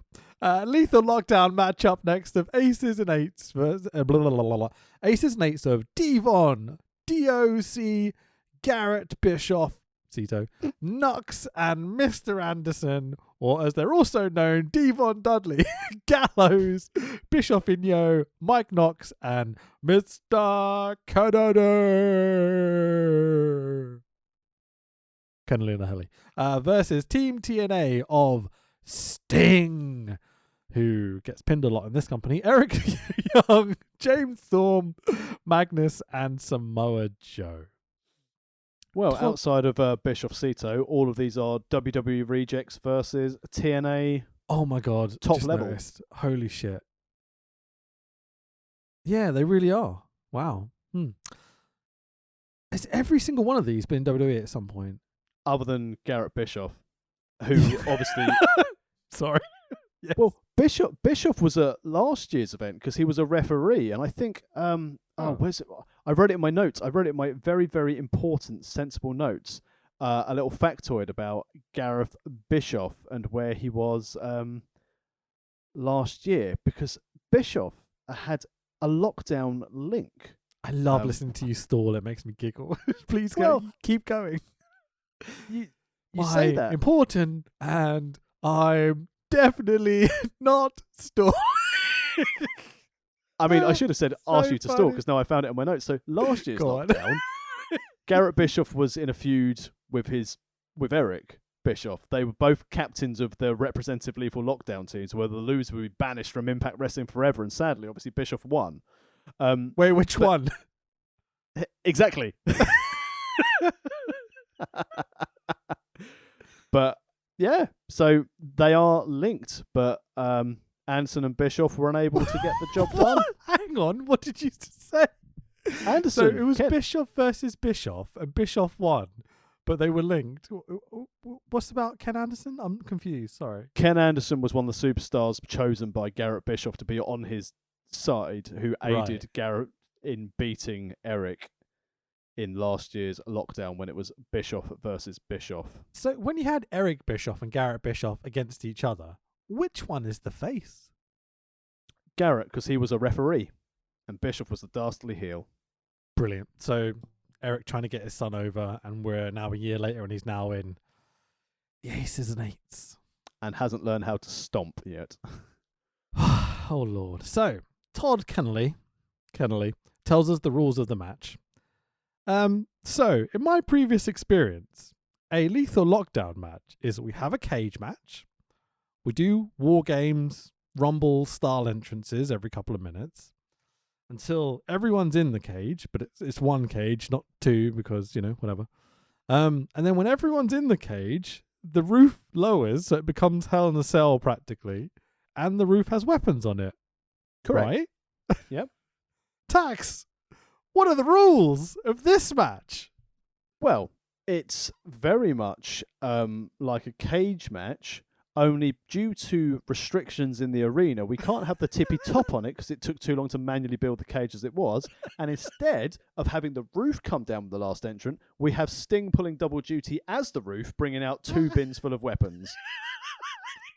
Sting as the roof is my favourite gimmick ever. Ah, it's fucking great. Sting's fucking moonlighting as a roof of a cage. That's some like the day-to-day shit. This man's been moonlighting as a ceiling to a cage. So I hadn't realised this was an issue until it actually happened. So we'll just quickly run through the entrances and stuff. So Kennedy starts, then Magnus. These two wrestlers do strikes and then a chin lock. Countdown clock Fucking appears. Magnus, when he does his strikes and slaps his leg when he punches people. Yep. Fucking hell, Magnus. Fucking hell, Magnus. Absolutely. Countdown clock appears and then disappears and then appears again. And then Mike Knox comes out. And I'm like, okay, these wrestlers do strikes. Mike Knox does a sidewalk slam. Joe out. There's adverts in every match. I haven't said them. Samoa Joe comes out. Joe and Magnus take over. It very much becomes at this point like watching a rumble. Lots of kick punch struggle in the corner. Hijo DeBriscoe comes out and gets a "you can't wrestle" like he does every time he comes out. Kick punch, struggle in the corner. Eric Young comes out, takes his shorts off on the stage to unveil his trunks. I'm like, okay, was there a Pando from Bing is all I'm going for that. If you are a parent and you listen to this. Bing's a moany little bastard, isn't he? And Pando needs to keep his fucking trousers on. Yeah. Seriously, what fucking ridiculous guardian is letting the panda take his fucking shorts off and run around in his pants? That is Eric Young, Pando. Kick punch, struggle in the corner. We are literally just Bing wasting prize. time until everyone is in the ring. Very quickly, quick sidebar. Which CBBS characters would you have in a Lethal Lockdown? Would Dougie be face or heel? Oh, okay. Hang on. So, Happy to start with. He's a crocodile. He's going to bite people's legs. It'd be awesome. Who else? I think Peppy Nana could bore people to sleep. Nice. Good choice. Knock them out, you know what I mean? I'd probably go with the Tumbly Boos as well, because there's 3 of them and they count as one, right? Rolly's Eric Young, so it's okay. Rolly's too much of a wild card, I think. I think Dougie maybe. No, what's the Nandy might be able to tell me, she's got headphones on. What's the giant character in Dougie that likes to do working out and stuff? Oh, Henny. Henny. Think of the size difference. Literally El Gigante. Have you got some picks? I mean, I'd probably have to go for the heel team. But even though I only know the baby faces, so I'd probably just chuck the Octonauts in there as aces and eights. Captain Barnacles is the leader. He unveils himself. They're way too nice to be aces and eights, dude.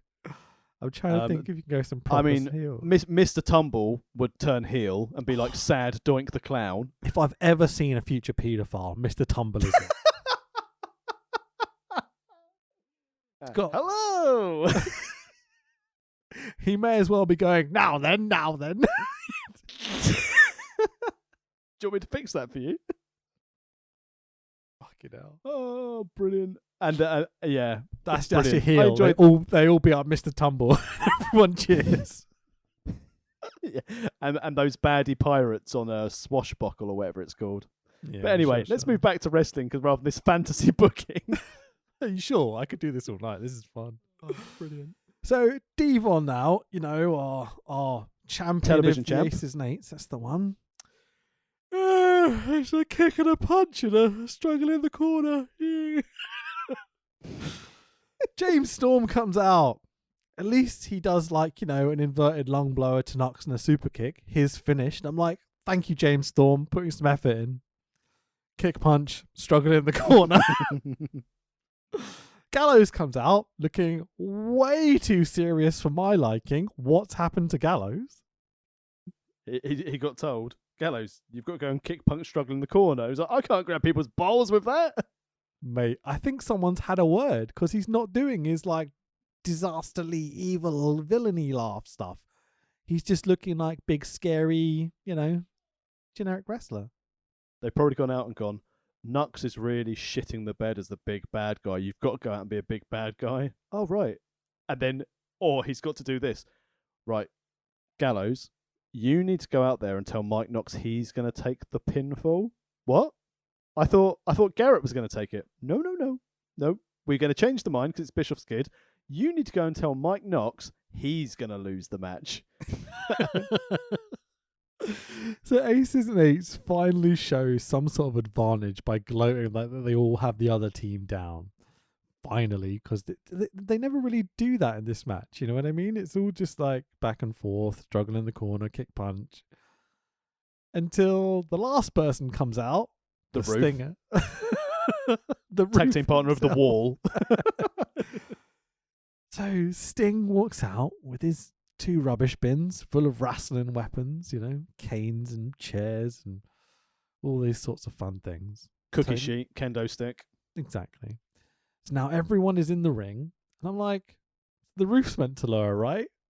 Nope. Don't be silly. They've raised the roof. It's crazy. It must be just budget cuts almost, you know what I mean? The whole mechanism of having that lower from the roof. We can do it in Orlando. It's easy. It's a small arena, but in this big fucking arena, I wonder if they have a lighting rig, like WWE have a lighting rig.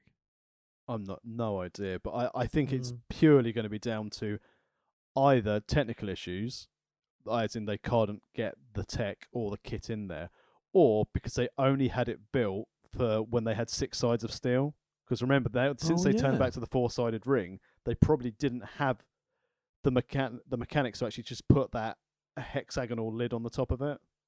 Yeah.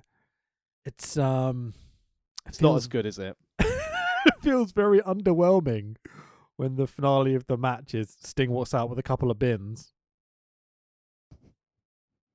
I mean, what else are they going to do? We've promised you a lethal lockdown. How are we going to get it? Just get Sting to carry out the weapons. And that's probably why Gallows has been like, there's no roof? Fuck.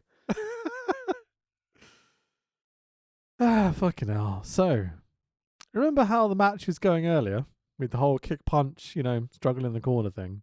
Well, Probably time for an advert. there's that. Add in a few weapons, and the match is exactly the same. The faces get the advantage, and they beat up the aces and eights, and just playing with them, basically. Going to the crowd and going, "Shall we do it again?" And then they hit them again with the weapon. It's really great. I mean, Ace, who could go on. possibly, after all, they're in full control of this match, beating the shit out of everyone with weapons, the ace and eights are dead. So what can possibly, in the world of professional wrestling where you've been tonked to shit with a steel chair, what could possibly turn the tides for you? Oh, that's right, a double Russo nut shot. And then all of a sudden, ace and eights stand up after this epic beatdown and go, fine now, haven't we? We've just punched Yep. EY in the balls. Yep. And all had he of not them taken his back on their shorts feet. off, No and one's Pando telling. not taking his shorts off, he wouldn't have felt that nut shot. Fucking hell, mate. It eventually builds to a Tower of Doom spot. And I'm like, it's quite cool in that they've got 2 people at the bottom with Samoa Joe, and then 2 people above them, then poor Bischoff Cito at the top of it, who takes a hell of a bump off the top of the cage, basically. But they do it quite safely, you've got to say. Really, really well executed. Like holding Bischoff beautifully in position, didn't let go, didn't treat him like shit, well protected. Yeah. One of the more safe Tower of Doom spots I've seen in a very long time. Usually it's the people in the middle that get the worst of it, I find, because they kind of ended up buckling because they're concentrating on not killing the people at the top of the tower. And the people at the bottom are obviously just taking a back bump. Like, I'd much rather be at the top or the bottom of that tower than the middle. Always the bottom. Yeah. Always yeah. the bottom. That's what Brooke said. So, Rush. This is getting too easy now. It's wrestling. That's like, what she said. So many innuendos. That's what she said. Rush to a finish, like Brooke. E-way up top. Sting says, No. Go to the top of the cage, young one. And Showtime complies, go to the top of the cage. Showtime Eric Young hits an elbow drop off the top of the cage to Mike Knox for the 1, 2, 3. Yep, that's the finish. So the winner is Team TNA. The Job Squad have done their jobs again, Tax. Well, surely, as this stands, that's the end of it. That has to be the end. We saw on an episode of Impact when we had another little bit of a beatdown, the TNA roster stood tall. And now, in a lethal lockdown, without Ruth, he was on the other team. We've had a victory, a decisive beatdown and destruction of the Ace and Eights. So we're out of here. It's done. Ace and Eights have been foiled by TNA. We've had every possible combination. They're done. Great. Now we can focus on our main event and look at a fan poll. Yep. So there's a little fan bit on a poll match. Russo. There is a little bit here I want to talk about post-match, where the faces are celebrating, etc., and they cut to the commentary position, and Taz starts to talk, and he basically accidentally compliments Eric Young's finish with the elbow drop, and then tries to keep talking to find a way out of complimenting him, and he can't do it. It's so funny. It's like 20 seconds of him going, yeah, Eric Young jumped off the top of the cage. What a crazy spot. And he's an idiot for doing it and winning the match because he won and he's terrible. Like, what? And Tenay has to jump in to save Taz from this loop he's got himself stuck in. Oh, man. It made me laugh so much. It was great. At least it wasn't Todd Kennelly trying to explain it. Well, in the same segment, Taz gets annoyed and kind of shoves Todd a little bit. And I'm like, yeah, punch him, do it, kill him. Todd then dips back in again and said, I've told you about this, and pushes him back again. It was lovely. So we get the results of the TNA poll from earlier. Who will win the world title match? Oh dear. Hardy winning the match at 51% to Bully Ray at 49%. It's almost like one of our polls. Indeed, which we'll have to unveil at the end of the pod, even though we said we would do it at the beginning, right? Well. Yeah, because if you want to listen to 2 hours of an Impact TNA wrestling podcast, you'll stick with us till the end to find out we're going to be covering some good content. Yeah, exactly. So, Jeff and Bully, and I guess Hogan video package up next. Again, it's well put together, but it's just not the level of WWE's editing team. It tells the story, it does the job. It's based around interviews with Jeff and Bubba and a few match highlights thrown in, and lots of Hulk Hogan, like lots of Hulk Hogan. Jeff goes... No, because you're going to say exactly what I was going to be annoyed by. Jeff finishes it with the quote that we've heard a couple of snippets of a couple of times, but we get the full thing here. Jeff goes, "This may be the best cage match professional wrestling has ever witnessed." Because professional wrestling has been in a coma for 100 years and hasn't seen any content. Yeah, because, cage matches. Never seen a good one of those. What's the point? I mean, I've just seen a great one with Ruth coming in with some weapons. So we get the title and match graphics. That belt is ugly. Agreed. The TNA World Heavyweight... Oh, time for our main event of the series and evening. TNA World Heavyweight Championship Steel Cage match of Jeff Hardy, our current champion, versus Bully Ray. Hang on a minute. We're doing an Aces and Eights podcast. Aces and Eights have just lost. Yeah, so they're done. Why are we bothering covering this main event? Bubba comes out. He's wearing a hardcore 5150 vest, black shorts with biker kind of biker logos on his shorts. I'm like, I wonder where this is going. He's got a 90s Grebo biker chain on his side and a Yankees beanie. He comes out, stares down the camera, full heel, salutes the crowd and goes, "Let's rock and roll. Let's rock and roll," and gets in the cage. Is telegraphing this little ending, isn't he? Jesus Christ. I mean, there's foreshadowing and there's giving clues. And there's this. Yeah. Jeff out, singing along to his own crappy music as per usual. No one else knows the words. No, absolutely not. In his eyes on his eyes face paint, white contact lenses, ugly duo of belts and typical ring gear because, why put extra effort in for a big pay-per-view? Hardy is slapping hands with the fans and someone throws a tentacle at Jeff. And I was like, what? Yeah, you heard me. Someone threw a tentacle at him, Tax. What the fuck? Who throws a tentacle? Who throws a tentacle indeed? Spot of the night. It was awesome.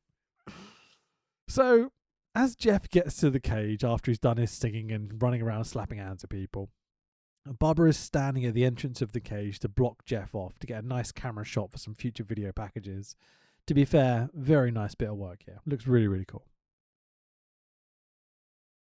Yep, agreed. Nothing else to add. I'm just looking forward to getting to the greatest cage match professional wrestling's ever seen. I'll leave you some space to add bits if you'd like to. You don't have to, it's okay. Got quite a bit to go through with this match because, there's stuff to talk about, for sure. Borash with the Michael Buffer-esque introductions. I say Michael Buffer-esque. Not quite the same. But, to the millions watching at home. Yeah, all right, JB. We know that's sure. a lie. Yeah, sure, mate. Unless they've all got free Impact Plus subscriptions. He announces referee Earl Hebner and he gets booed. And I'm like, a tradition upheld. I love it. So good. The bell rings. The lads have a bit of the lads have a bit of a standoff. They lock up, headlock, shoulder block, off we go. This is wrestling. Really fun start to the match. Okay. This is just my opinions. I'm intrigued to see how you felt about it. Both going for fast pinfalls, kicking out of one. Couple of high spots using the cage. I thought they utilized the cage really, really well throughout this match. It didn't feel like just a regular match that happened to have a cage, you know? It was certainly more structured, but then considering the other cage matches we've seen this evening where it's been absolute dross. Yeah, the cage may as well have not been there for most of it. And I think the fact they've worked together on so many matches, they know how they want to work their style, their strengths, their weaknesses, and what they can do that's a little bit different. And obviously Jeff's going to be full of innovation for what he wants to do off that cage. So it does add to it in a bit. And obviously, in comparison to what we've seen for the whole evening, probably the best start of a match we'd seen. Yeah, absolutely. Couple of finishes get reversed until Jeff hits the twist of fate. And out come the Aces and Eights Young Boys. Bischoff Cito and Hijo del... What's the other one called? Bischoff. Thank you, Bischoff. That's so funny. Climb the cage in a matter of seconds. Because, no one can get in a steel cage match. And fight with Hardy while Bubba At least they were quick. At least they were quick to get in. Sure, yeah. I mean, yeah, okay, yeah. So Bubba's down. They fight with Hardy. Bubba eventually jumps up, and Hardy and Bubba team up to beat up the Aces and Eights Young Boys. And we're back to Jeff and Bubba once they've evicted them from the cage. Jeff, open the cage! Yeah, there's some fun dramatics, I would say. I mean, what happened to the Cito brothers after this? Because they got ejected from the cage, never to be seen again. Back into that TNA vortex. They just went into the black hole of the entrance ramp. Brooke Hogan. The black hole. Yeah, I love it. A couple of high spots. Avalanche powerbomb by Bubba off the tippity top rope. Oh my fucking god, that must hurt. Yowzers. I mean, that was one of those moments in this pay-per-view. We haven't had many in this whole TNA run other than Kenny King earlier, although that was more funny than, oh dear. That was a wincy moment, that Avalanche powerbomb. Absolutely, dude. Out come the Hogans, Brooke and Hulk, to have a closer look at the match. Wait, where's Linda? Sweet zombie Linda. Okay. Oh, no, I was talking about Linda Hogan, the one who's swimming her Scrooge McDuck money pool. They've divorced by this point, I think, because Hogan Exactly, that's why she's got all the money. Yeah. So, which brings out, so Hogan's doing his whole, oh, you've got to get up, Bubba, you've got to, a bully, whatever. That's what Brooke says. Got to get it up, Bubba. I know you're old. I know you're 73 and I'm 21. Which brings out the rest of the Aces and Eights. Bubba and Jeff go back to back to fight these guys off. They climb over the cage, and Devon is face to face with Bubba. Devon's on the top rope. Bubba is going back to back with Jeff in the middle of the ring. The Aces and Eights surround them. Here, Jeff, have this chain.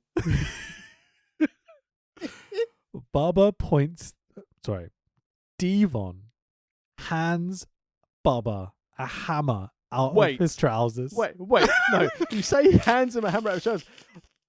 Devon, does only the most provocative, nut scratch and struggles to get said inanimate object to get a hammer out of his pocket. It makes Anthony Ogogo struggling with his cufflink to punch Cody on Dynamite this week look like mere milliseconds. But Devon stood there for 5 minutes, what I thought was adjusting his cock to hey, Bubba, look what I've got inside. Pulling out the hammer going, all right, Brooke. I hammered you. Whee. But yeah, pulls out a hammer and tosses his hammer down to Bully Ray. Brooks looking at that going, that's my job. What are you doing?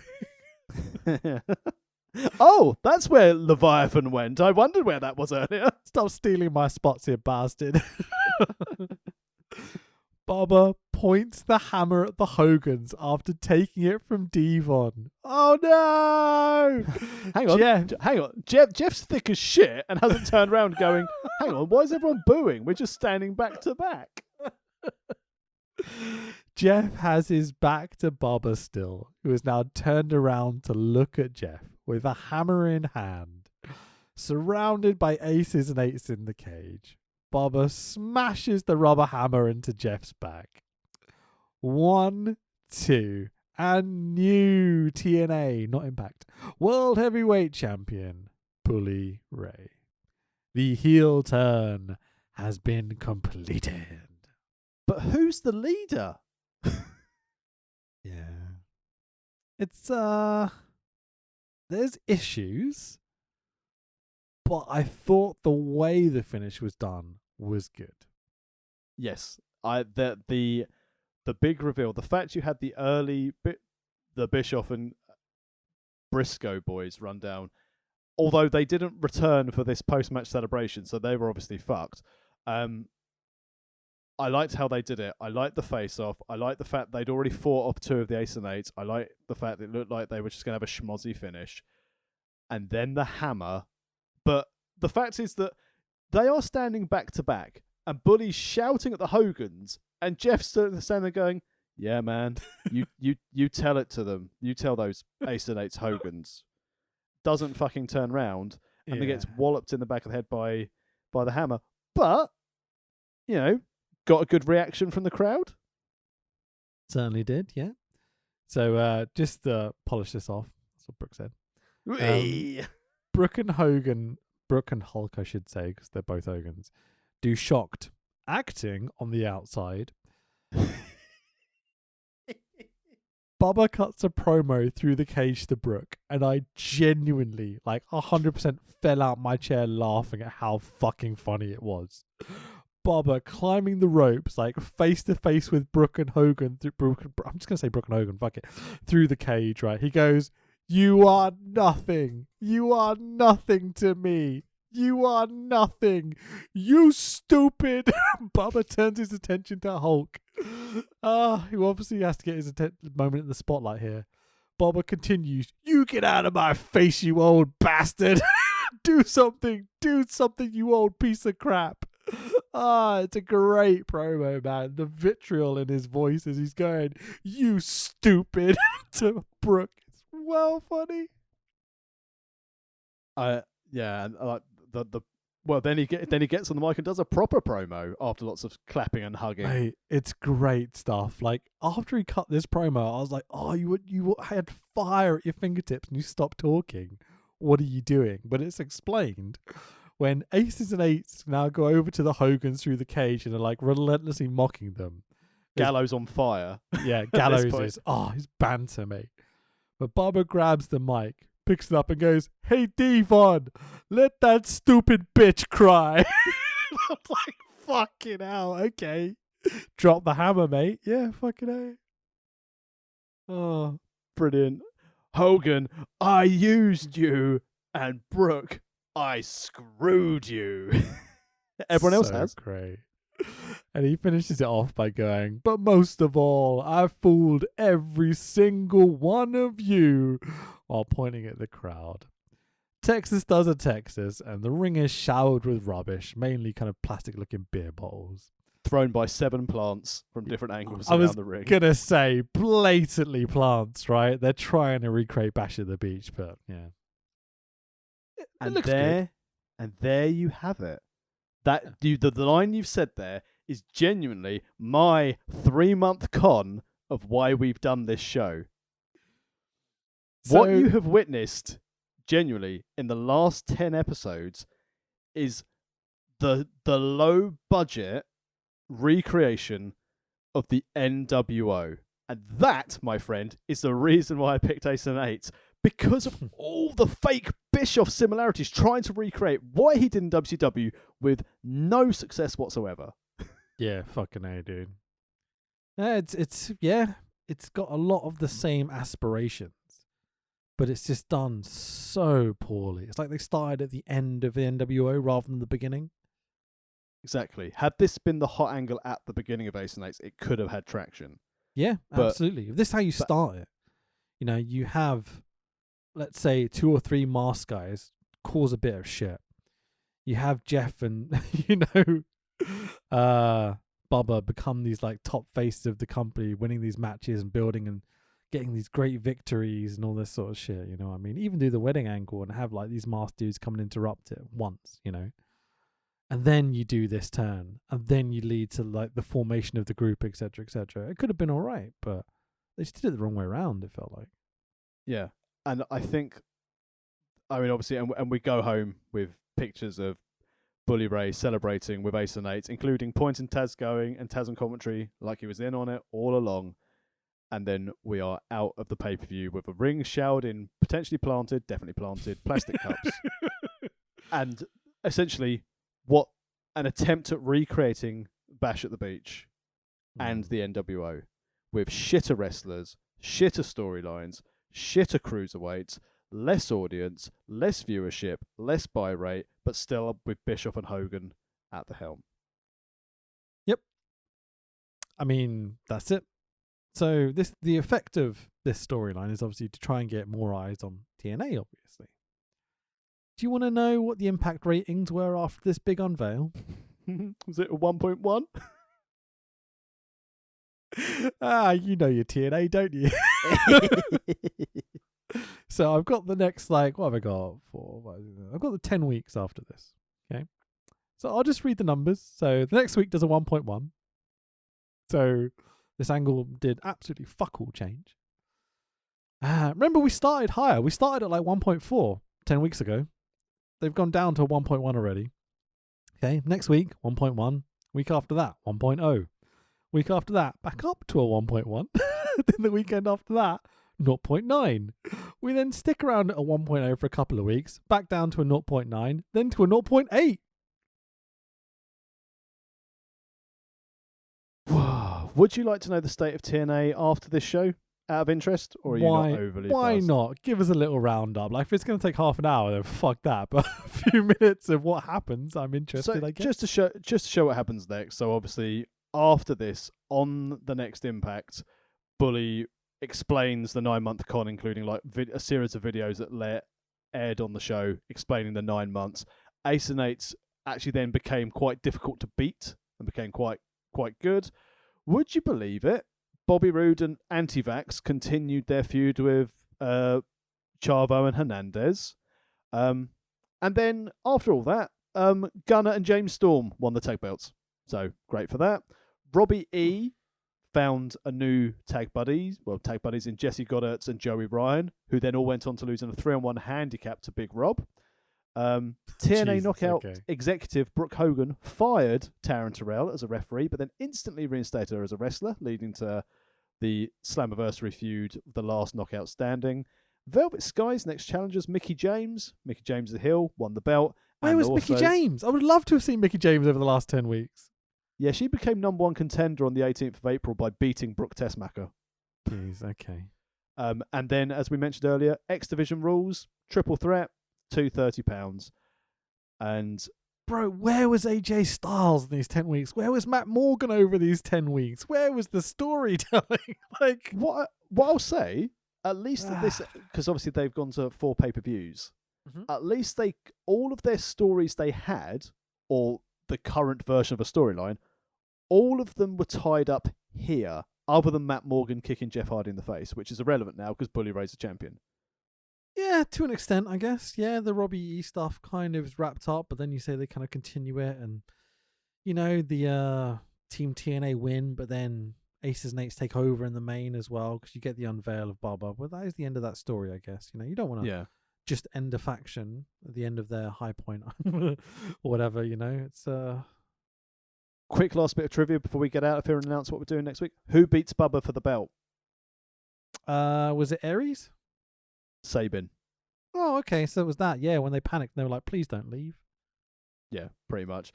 And just so you know, so how did Ace and Eights fare from here? Well, Brooke Tessmacher joins at a later date.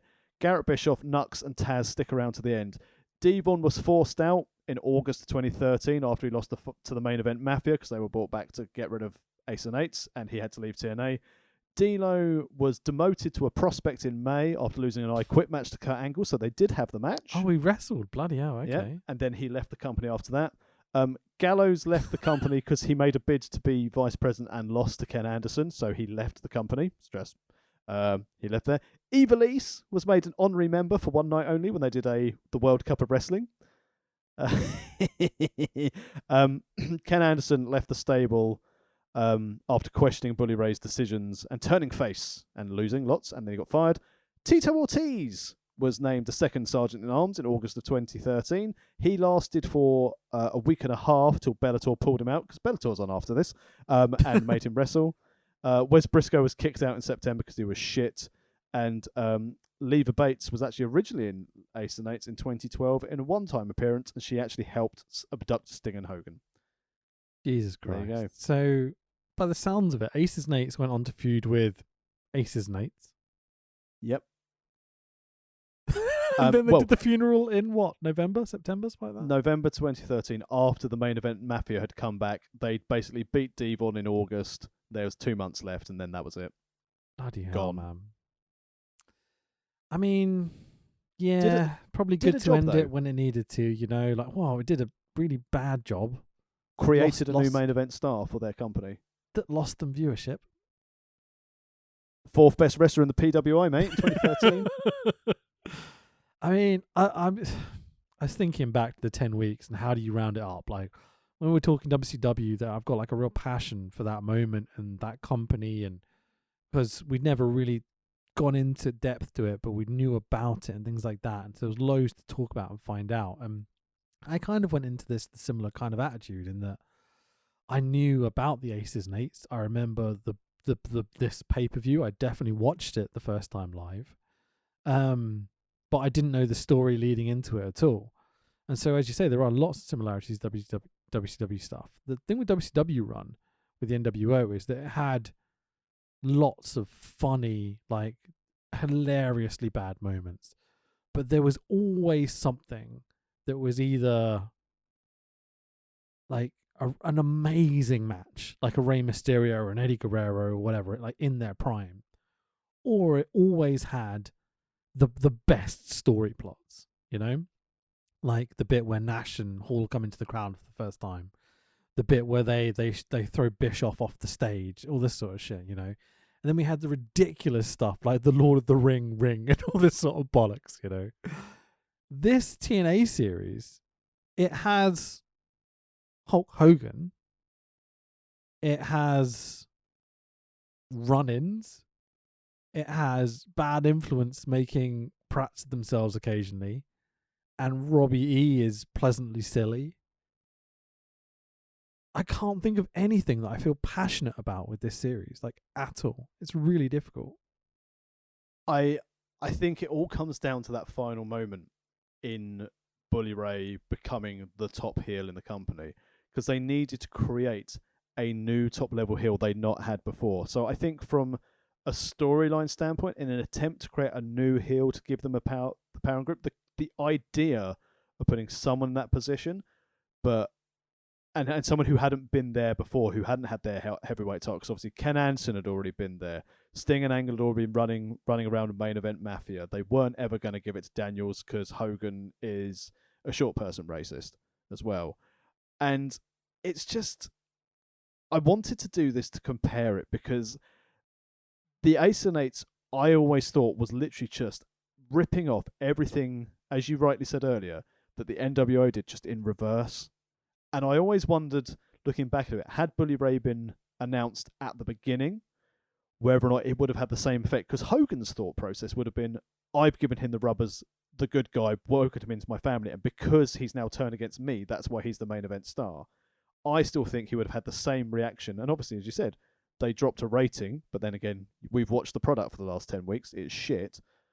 I just, it was good to go back to it. I like the idea of factions. I've always liked factions. You've got to like factions if you like AEW. But yeah, to me, it was just to see the low budget level of trying to recreate the NWO like 15 years later.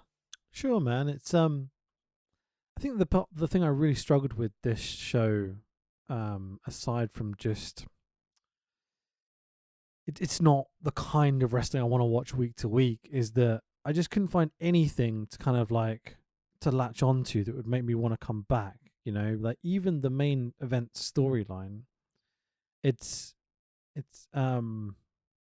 a moment on pay-per-view that was quite well done, but in the 10 weeks leading up to it, there's nothing I was like, oh, I wonder how this will go.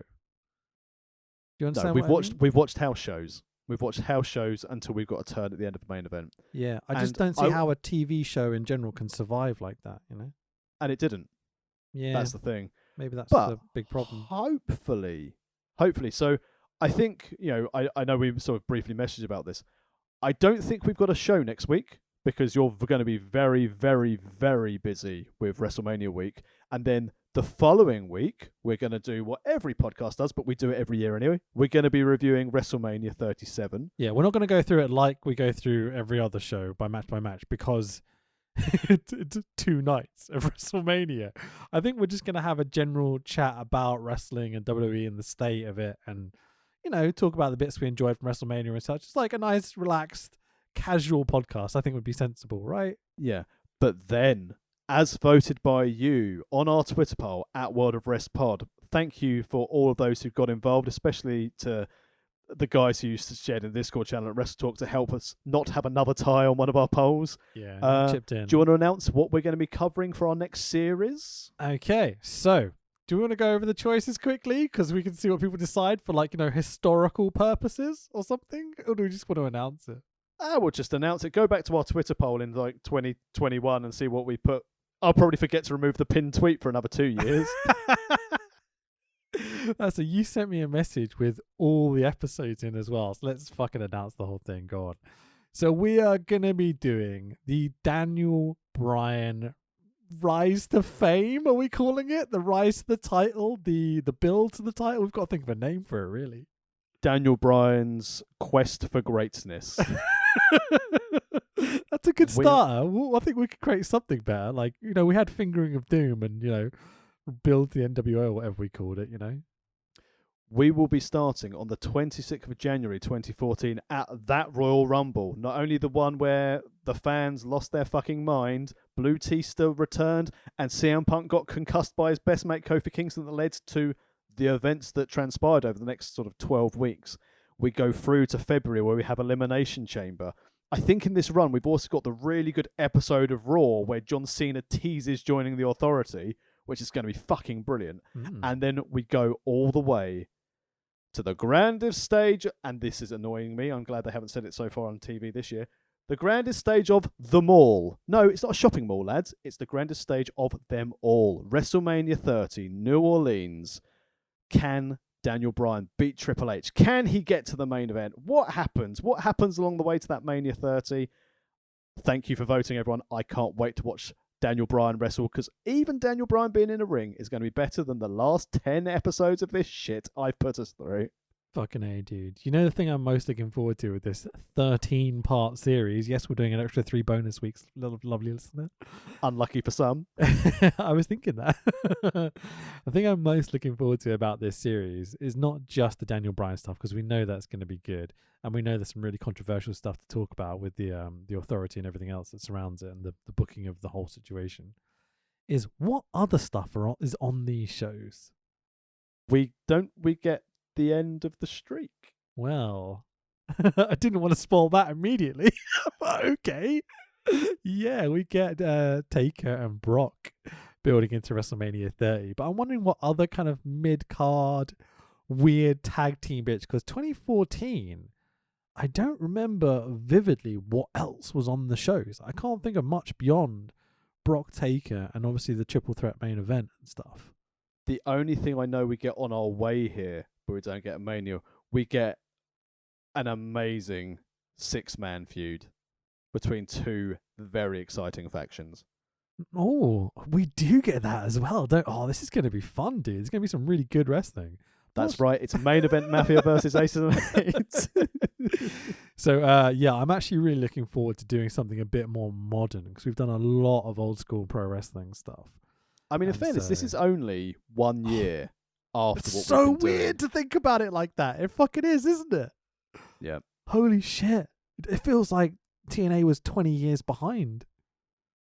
So that's it, listener. Remember, we will not be here next week. There will not be a new episode. But if you have just joined us for this Ace and Eights run at episode 10, make sure you go back and check our archive, worldofwrestlingpodcast.com. If you want to interact with us, let us know your thoughts, or alternatively, book your ultimate CBBS heel faction and face faction. Find us on Twitter, best place to find us, at World of Rest Pod.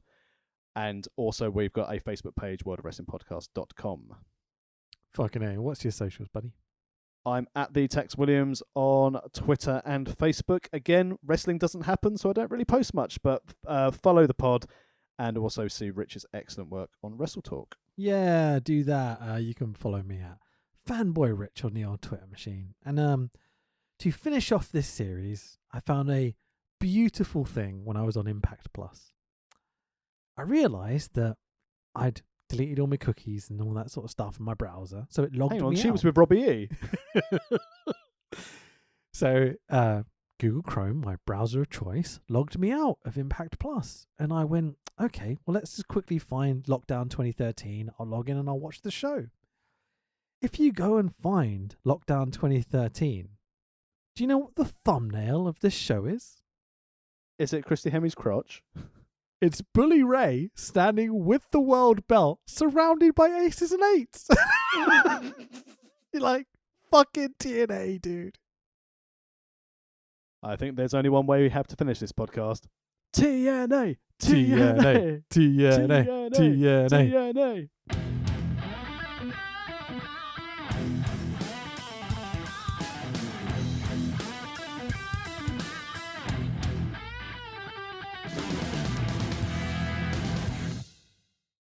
The louder you guys are, the better the wrestlers will perform for you tonight. And that's why I kicked your leg out of your leg.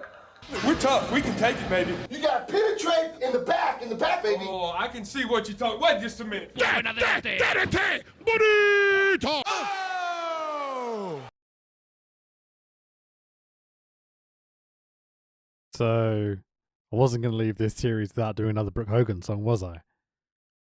All I'll say is don't ask me what I was thinking.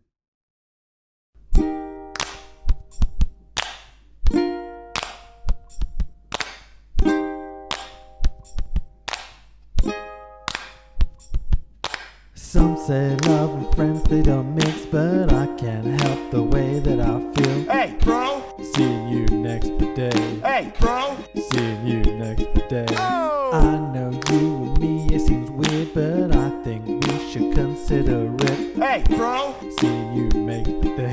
Hey, bro! Seeing you next day. Oh! Your smile is like candy, so sweet and sincere. Your style is so sexy, I love when you're near. Our vibe is like heaven, you and I are like wind. So cool it's refreshing, where do we begin? Me and you would be like Christmas Day, yeah. Cause when you smile you shine like the month of May, yeah. But there's no rush, we'll take our time, okay? But I had to let you know, just in case it didn't show.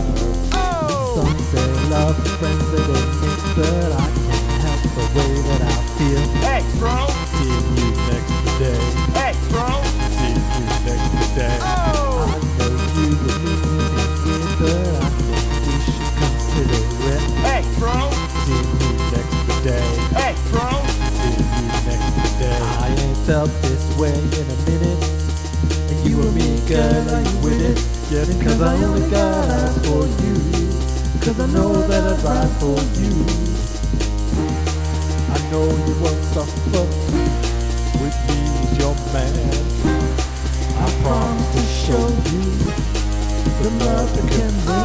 Some say love and friends that don't mix, but I can't help the way that I feel.